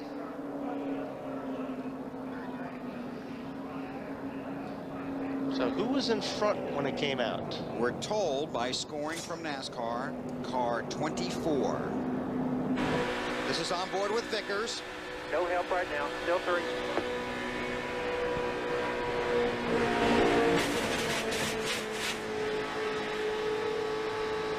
Keep coming, bud. Keep coming. And you've had that happen. I've had it happen. You got it saved. You're like, yeah, man, I got it saved. Oh! That's what I was going to say. That's a long time between scraping the wall and having it still go straight and then getting hit again. It's like, oh, my goodness. I didn't see the 24 get around the 25, even though that's what they have scored. Hanging out pretty good. You might have to do something to keep that secure. Now let's go back. Watch the wreck and the lead.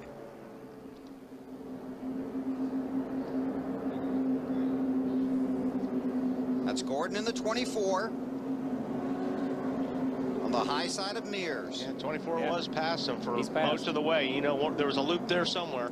Yeah, there is a scoring loop over there which picks up where the cars are. And that's when the caution comes out. They're right. Yeah, there are 18 scoring loops around this 2.5-mile track. NASCAR reverts to the previously passed scoring loop for scoring. except at the end of the race when they will use video to determine the running position. Did I say the last restart was going to be the most desperate? Yeah. I didn't mean that. I want a halfway stand by Okay, that. halfway stand by that one. But I'm going to say something. That scoring loop thing has been a huge improvement in this sport. That's not a judgment call right there. It's in black and white. It's in the numbers that come up on scoring. You know, Jeff Gordon. If not, we'd be riding around for another 5 laps as crew chiefs argue with officials down on pit road. Be a single file restart inside of 10 to go to pit road and Marty. Well, Jeff Gordon's team, Bill, has worked extremely hard on this 24 car tonight, and they've made several changes to it. You're out front now, believe it or not. Who works best behind you? I don't know about anybody. We really haven't worked enough with anybody today. We haven't been real great. We're about the best. We're about the best we've been the whole race right now. I think hopefully our teammates will be right there pushing us along. He's got a couple teammates behind him to help out. That never hurts, Ralph. Jamie McMurray has fought his way all the way back to third. Larry Carter, is your car good enough to win this thing? Well, I don't know. I wish there was a little more Fords and some more help up there for us. It's a lot of Chevrolets up there, but anything can happen in the last few laps, so we're just going to cross our fingers and try to bring it back. Bill, what a night they've had. Penalized and now back to the top 3. See how it all plays out in the closing laps. Well, I mean, you know Jeff Gordon's got to be pretty happy with having a teammate behind him. I mean, that's huge on a restart with only 8 to go. Jeff Gordon is looking for his 12th restrictor plate win and his 59th restrictor plate race. Right now, Jeff Gordon and Dale Earnhardt Sr. tied with 11 wins at restrictor plate tracks.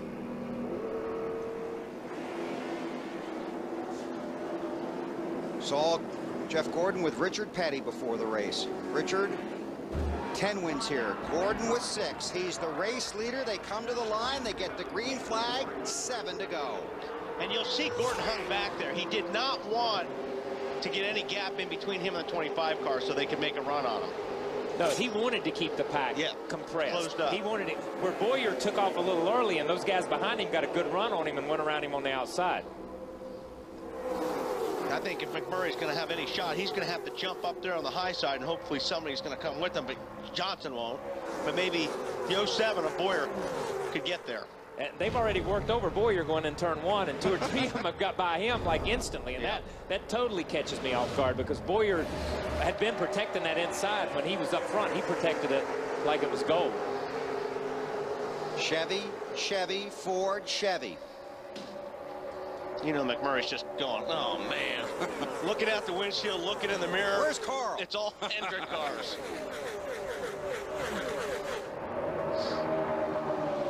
And Carl is in 6th. 6 to go. And if he jumped out, whoa, and here comes a 5 car flying up on the high side. Taking anybody that will go with him. Right now, that would be Biffle if he can get there. But remember the 500, it was one from the outside, man. But yeah, the 26 has got to jump out in front of that 5 car right now if he can. And doesn't. And now he's going to get a push. Ralph? Oh, contact. Boy, there was contact in there, and everybody's cheering down here in the 26 pit, but he's on the outside, which is where he really needs to be right now. On the bottom, his car is very loose. He's just hoping he can get somebody to shove him around the outside. There's going to be a shove here in a second.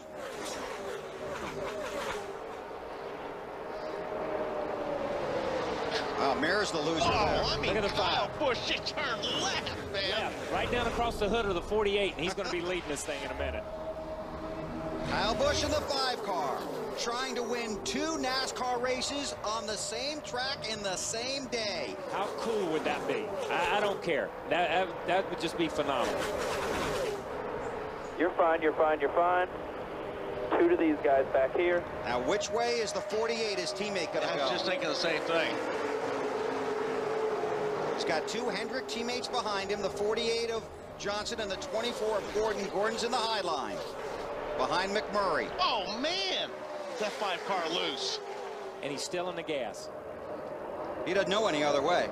He has driven that car that way all night long. He's done it down here with the Busch car in February. Every time he comes to this place, he drives the car looser here than anybody I've seen. Now, here's where it's going to get hairy. I mean, 48 is on that 5 car, and he's on his bumper really close to the corner. It'll turn that 5 car. And I think that's probably why the 48 is backing off when they get to the corner. The 48, by backing off a little bit like that, is trying to help the 5 car get into the corner. more than anything else. He could run up there, and if the car was a little bit better, all but bump draft. Oh, nice move by Carl Edwards. And Kurt Busch going to try and come along. Oh, Busch gets a little bit loose. He's got his teammate behind him in the 12, Ryan Newman. Kyle Busch didn't want to see that, I'm going to tell you that. He don't want to look up and see Carl. I don't know if the 5 has really looked in his mirror in the last 100 laps. I'm not sure he has a mirror. I don't think he has. I mean, I don't really think he cares who's behind him. Gordon pushing McMurray to the lead while his teammate in the inside lane loses the lead. But he has to. That's the lane he's in. You know, those guys committed to the high line for right now, and they've got to push who's ever in the high line, whether it's your teammate or not. It makes no difference. Jamie McMurray in that 26 car won in his second career start. Has not won in the last 166 races. Look at him go. Now this is dangerous though for a leader. When they get out front, then that pack will charge up and they'll have a really good run on him, and that's where Jamie's got to make sure that he doesn't get too far ahead of this pack. Jamie needed that on the last lap, not 3 laps ago. But if these guys can, if they stay pinched off and they can keep them run down here on the bottom like that. They're getting a run right there. Boy, Carl Edwards in that 99 car had a run on the 5 car. Less than 2 to go. Kyle Busch is still hammering that thing right down on the bottom, sideways. That's incredible. He is doing a great job. See, I think if Carl will get a really good run here and he could give the 5 a push, it would take the 99 to second. McMurray in that 26 car led early in the race, was black flagged for passing below the yellow line. Had to do a pass-through penalty, caught a break on a caution, has worked his way to the lead. Side by side with Kyle Busch as they come to the white flag.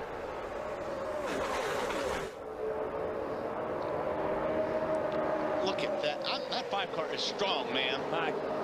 Not only is he strong, I'm telling you, he is trying to hit that thing too. He's going to be in the gas all the way. I don't care how sideways this thing gets. Last lap. And he needs your help. And he needs to be, because if they wreck right now, he's got to be the first guy across that loop. Kyle Busch now has his brother Kurt behind him.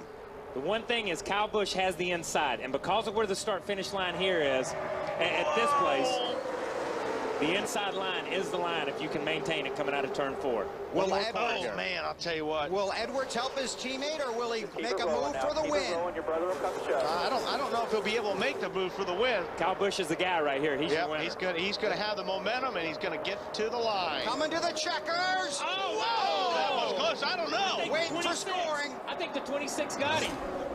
It says 26 on the monitor. Wow. Great. My God. What an incredible finish.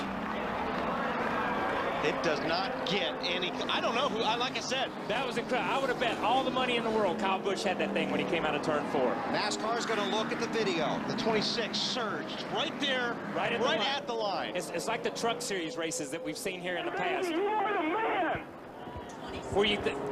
Jamie McMurray has won the Pepsi 400. Great job, guys. Man, that was great. That's incredible. Watch the 26 just get a surge right before the line.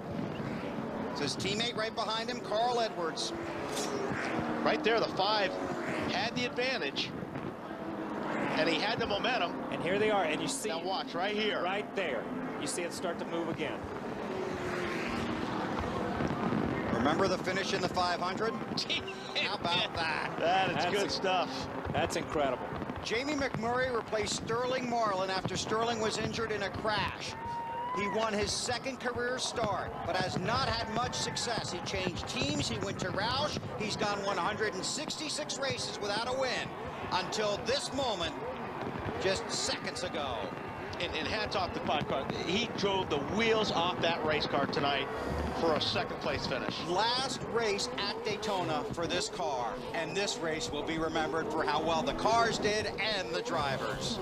Hey, Wally and Bill, what I don't understand is about 200 or 300 yards before the start-finish line, Kurt Busch, Kyle Busch's brother, moved up against Carl Edwards, and I think that's where Kyle lost his push right before the finish line. Yeah, but hey, those guys aren't teammates, and Kurt Busch didn't come here to help Kyle Busch win. He came here to win himself, and when when he was doing that, he was fighting for position. Absolutely. Unofficially, it's Jamie McMurray, Kyle Busch, Kurt Busch, Carl Edwards, Jeff Gordon, Greg Biffle, Clint Boyer, Matt Kenseth, Casey Kane, Jimmy Johnson. Yeah, let's watch what Larry was talking about on the 2 car. And you know what? I don't think it had anything to do with his brother. I think the 2 car was more concerned about beating the 99 car. Yeah, he was definitely more concerned about it. Yeah. And you see, when he gets here, he's ahead of the 9. Ralph Shaheen. Well, I'm down here with Larry Carter. Larry, what an incredible night you guys led. You had the penalty, and you got back to the lead, and now you're the winner. Can you put into words how this night has been sitting on top of that pit box? Well, I tell you, down here at Daytona is always really stressful. You know, you just kind of sit there and wait to see what's going to happen, and you always hope you can be there at the end and just have an opportunity to win it. And Jamie just did a super job. He never lost his composure. He just stayed up on top of the wheel, and we've had a pretty fast car this week, and you know, we were just lucky there at the end, and just glad to bring it home for Irwin and Crown and Jack Roush and Roush Ace Engines, and all those guys did a really good job. What was the one key to you guys fighting all the way back through all that adversity? Just Jamie. It was all Jamie. I mean, this is a race car driver's track. I mean, they don't do much qualifying, but in the race, it's all about those guys. And he just stayed calm, never got excited, just worked his way, you know, was real cautious with what he did, and he deserves it. He did a great job. Bill, as you can see, there's not a lot of emotion in Larry Carter. I asked him, boy, you don't look like you just won. He says, hey, we got another race next week. Are you kidding? He's thrilled. That's him being thrilled. 31-year-old Jamie McMurray, just the second Ford win of 2007. He goes to victory lane, and we'll take you there next on TNT. TNT Sports is live at the Daytona International Speedway. Pepsi 400 at Daytona. Time for the Pepsi post-race show. Plenty of fireworks here at Daytona. You can go all the way back to the Daytona 500 in February. Kevin Harvick just edges Mark Martin. You know something? That's like a mile compared to what we just saw. This is just edges somebody right here. Yeah. This is 5/1000ths of a second. Jamie McMurray will always be known as a Daytona winner. He's in victory lane, and here's Marty Snyder. And what a long road this has been for Jamie McMurray. It's been October of 2002, his second career start. He won then, and here we are 5 years later. He's back in victory lane. 166 races. It took a while, but I'll bet the wait was worth it. Look at the high fives from his team diving into the mosh pit. This is one happy victory lane. We'll catch up to him. Did you ever think this day Jamie wasn't going to come again? Oh, you know, I always said that, or I said it for 5 years, however long. Larry Carter is crew chief. I said it, you know, there would never be another victory like Charlotte, and when you wait so long to win, oh, I couldn't believe it. I mean, it's just, it's incredible, and every driver out here that goes through that knows how special this is. So, you know, I started crying, and I'm like, what are you crying for? Just because you're happy, you know, celebrate. But I'm happy for all these guys. We had a tough year last year, and Irwin and Crown Royal, Coke, everybody stuck with us, and I cannot believe I'm in victory lane at Daytona, of all places. I can't tell you how exciting those last few laps were. How were they from the cockpit? I didn't know it was the last lap. Carl, you know, I mean, he helped me win the race. He shoved me and probably could have made it 3 wide, but he pushed me to the win. So huge thanks to Carl Edwards. But he said it's the last lap, and I knew we were going to rub doors all the way here. And I did want to get on the bottom because I knew the outside would have the run, but I don't believe it. All right, you can relax now. It's true, Jamie. You won at Daytona. Cool. Thank you. All right, Jamie McMurray in victory lane, and it's a very happy victory lane, Matt Yoakum. And what an exciting day for Kyle Busch. He took the Busch Series win this morning, and last year he was second and almost took the Pepsi Firecracker 400 victory. What a final lap. Take us on that last lap, and if you could do anything over again as far as your strategy, who you could work with, what would you do? Well, I think everything was kind of going pretty well there. You know, we were on the outside there pushing Jeff or somebody there for a little bit, and then there was an opening for me to go to the inside, so I ducked down and went to the inside, and then there was a hole a little bit later for Jeff to get in behind me, and the 48 was there, and he got shuffled out. But, you know, we just didn't have much help from the teammates tonight, but, you know, our Clarkos Kellogg Chevrolet was pretty fast, and it had to be the best Hendrick car out there. So proud of that effort by all the guys and just being able to run up front all night. And got to thank my brother there for pushing me at the end and sticking with me. But you know, going into 3, I think if I would have lagged back just a little bit more, let Jamie get further ahead, I probably could have had a better suck and side draft coming down the front straightaway. But as soon as I started slowing down, he started slowing down, so there wasn't much we were going to get by with there. Well, I know it was very close looking through the windshield. Let's try to roll it back so you can get an eye view of what it looked like on film, because it was a photo finish. Here we go, out of turn 2. All right, this is a long ways back. I knew that he can beat me however much he wanted to down the back straightaway. I was just kind of relaxing at that point and looking at my mirror, making sure to see who I had behind me. And getting into 3, I figured, well, I'm ahead now, so he better slow it up and get back closer to my brother's front bumper and let him get ahead. So that's what I'm doing right here, is just trying to whoa up. And I figured, all right, that's probably good enough. I better get rolling here and come up and get the side draft off him. And I guess I must have got it a little bit too soon or something, but I don't know, maybe if I would have held it down low, I would have won the thing. From that angle, I won, I don't care. Hey, great night tonight. All right, thanks. And here's one more look. Take a look at this little picture here. That is how close the final race in this car configuration was at Daytona. Look at this. Yeah, that's pretty close. There ain't much there. ain't much I could have done different, I guess. As BP would say, man, oh man. Yeah. Wow. Yeah. Ralph? We're down here with Kurt Busch. Kurt, just like you and I talked at New Hampshire, this team's been building a tremendous amount of momentum lately. You got another 3rd place finish on a restrictor plate track here tonight. Where's all the momentum coming from?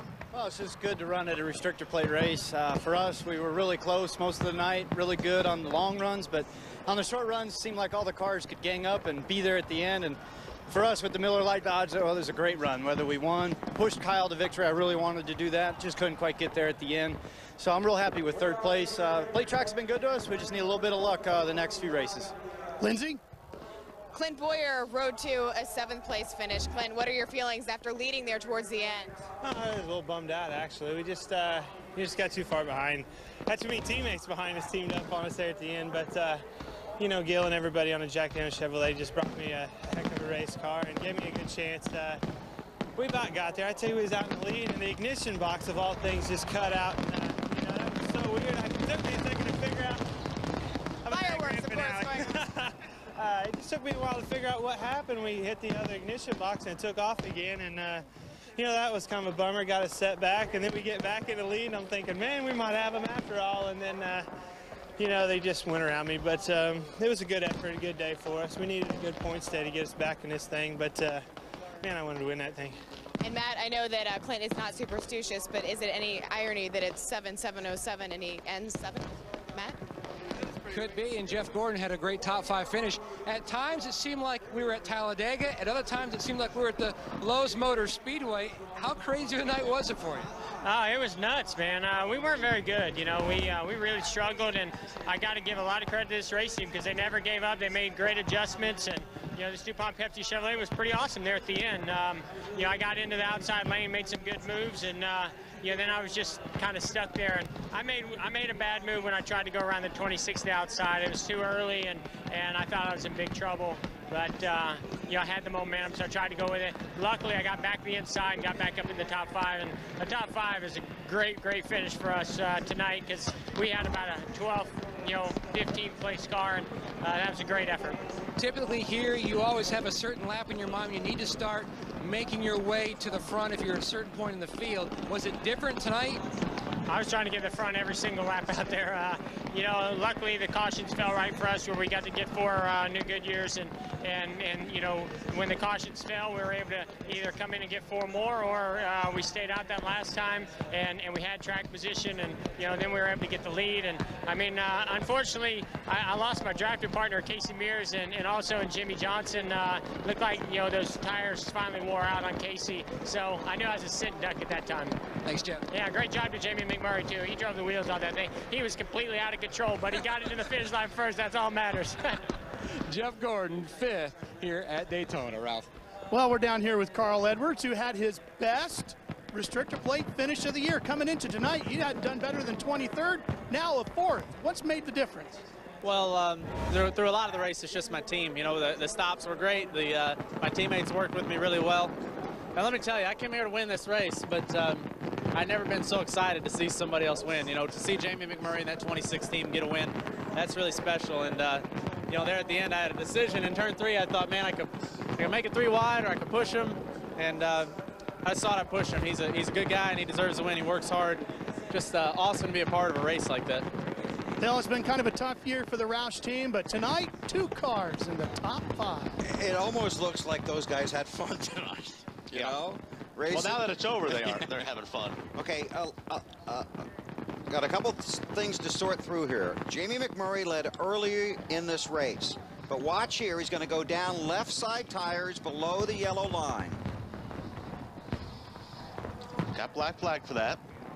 Had to make a pass-through penalty and basically was a half a lap behind the pack. Caught a caution at the right time to stay on the lead lap. Then worked his way to the front, and then this is the finish. NASCAR began electronic scoring in 1993. Since that time, this ties for the second closest finish since they began electronic scoring in 1993. It ties with an Earnhardt. Dale Earnhardt win over Ernie Irvan at Talladega in July of 1993. The closest finish was at Darlington in March of 2003. Ricky Craven beating another Busch, Kurt Busch. So Jamie McMurray in victory lane. So we certainly want to thank all of our sponsors that participated in our TNT wide open coverage. Ford, Nextel, Miller Lite, AutoZone, DirecTV, our friends at Goodyear, Larry Mack and those hard-working people at Subway Restaurants, the Principal Financial Group, Toyota, and Pepsi. Let's check in with Larry and Mark Fine. Yeah, Bill, I just got done wiping some more mustard off his face. Larry, let's talk. Definitely an eventful race tonight. No shortage of excitement. We know the winner was black flagged early in the race. He wasn't the only one with issues, though, but just because you had issues didn't mean you weren't going to obviously have a chance to compete. Well, I think those guys had to keep their focus. They had their cheerleader, their spotter, cheering them on, coax them. Hey, we've got a good race car. We can make it back. I think it's been documented about Jamie McMurray going out of bounds below the out-of-bounds line, having to do the drive-through penalty. We talked to Clint Boyer. Ignition box failure there right in the middle of the pack. He flips that back and gets back up to the front, leads that thing late in the race. Give a call to Casey Kane and Kenny Francis. That car, the 9 car for Evernham, pretty good crash there on lap 3. They kept fighting back, and who would ever believe this would only be his second top 10 finishes? But I think, all in all, Mark, you've got to give a huge call to the Roush Fenway group. This is a racetrack that Chevrolet has been normally the dominant manufacturer over the last 5 or 6 years. They've won 11 of the last 13 races. The Cat in the Hat, Roush Fenway, all 4 of their 5 cars up there in the top 7 or top 8. Yeah, 11 of the last 13 coming into this race, and 7 straight before Ford got the win today. Bill, back up to you guys. Thanks, you guys. Hope you enjoy the race. It was fun to watch and work with you. You saw the finish order on the ticker at the bottom of the screen. We're running the points for you now.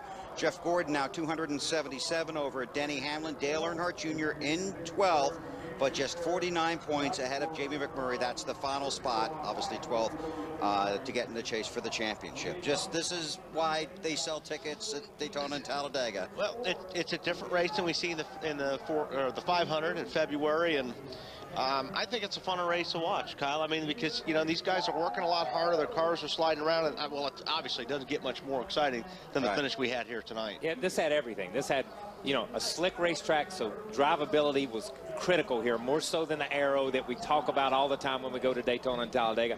Pit strategy, whether it was 2, whether it was 4, whether it was pit, whether it was not pit, it didn't make any difference. And finally, it comes down to an 8 or 10 lap shootout, and it's some of the greatest race car drivers in the world. I've gained a lot more respect in the 6 weeks that I've worked up here with you guys for what these guys can do on a racetrack, because these guys are magic in a car. It's amazing to watch week in and week out, and especially at the restrictor plate tracks. Next week, it's NASCAR Nextel Cup Racing from Chicago. Join us next Sunday. Our coverage begins at 2:30 Eastern Time with NASCAR on TNT Live, followed by the Countdown to Green, and then the race from Chicago.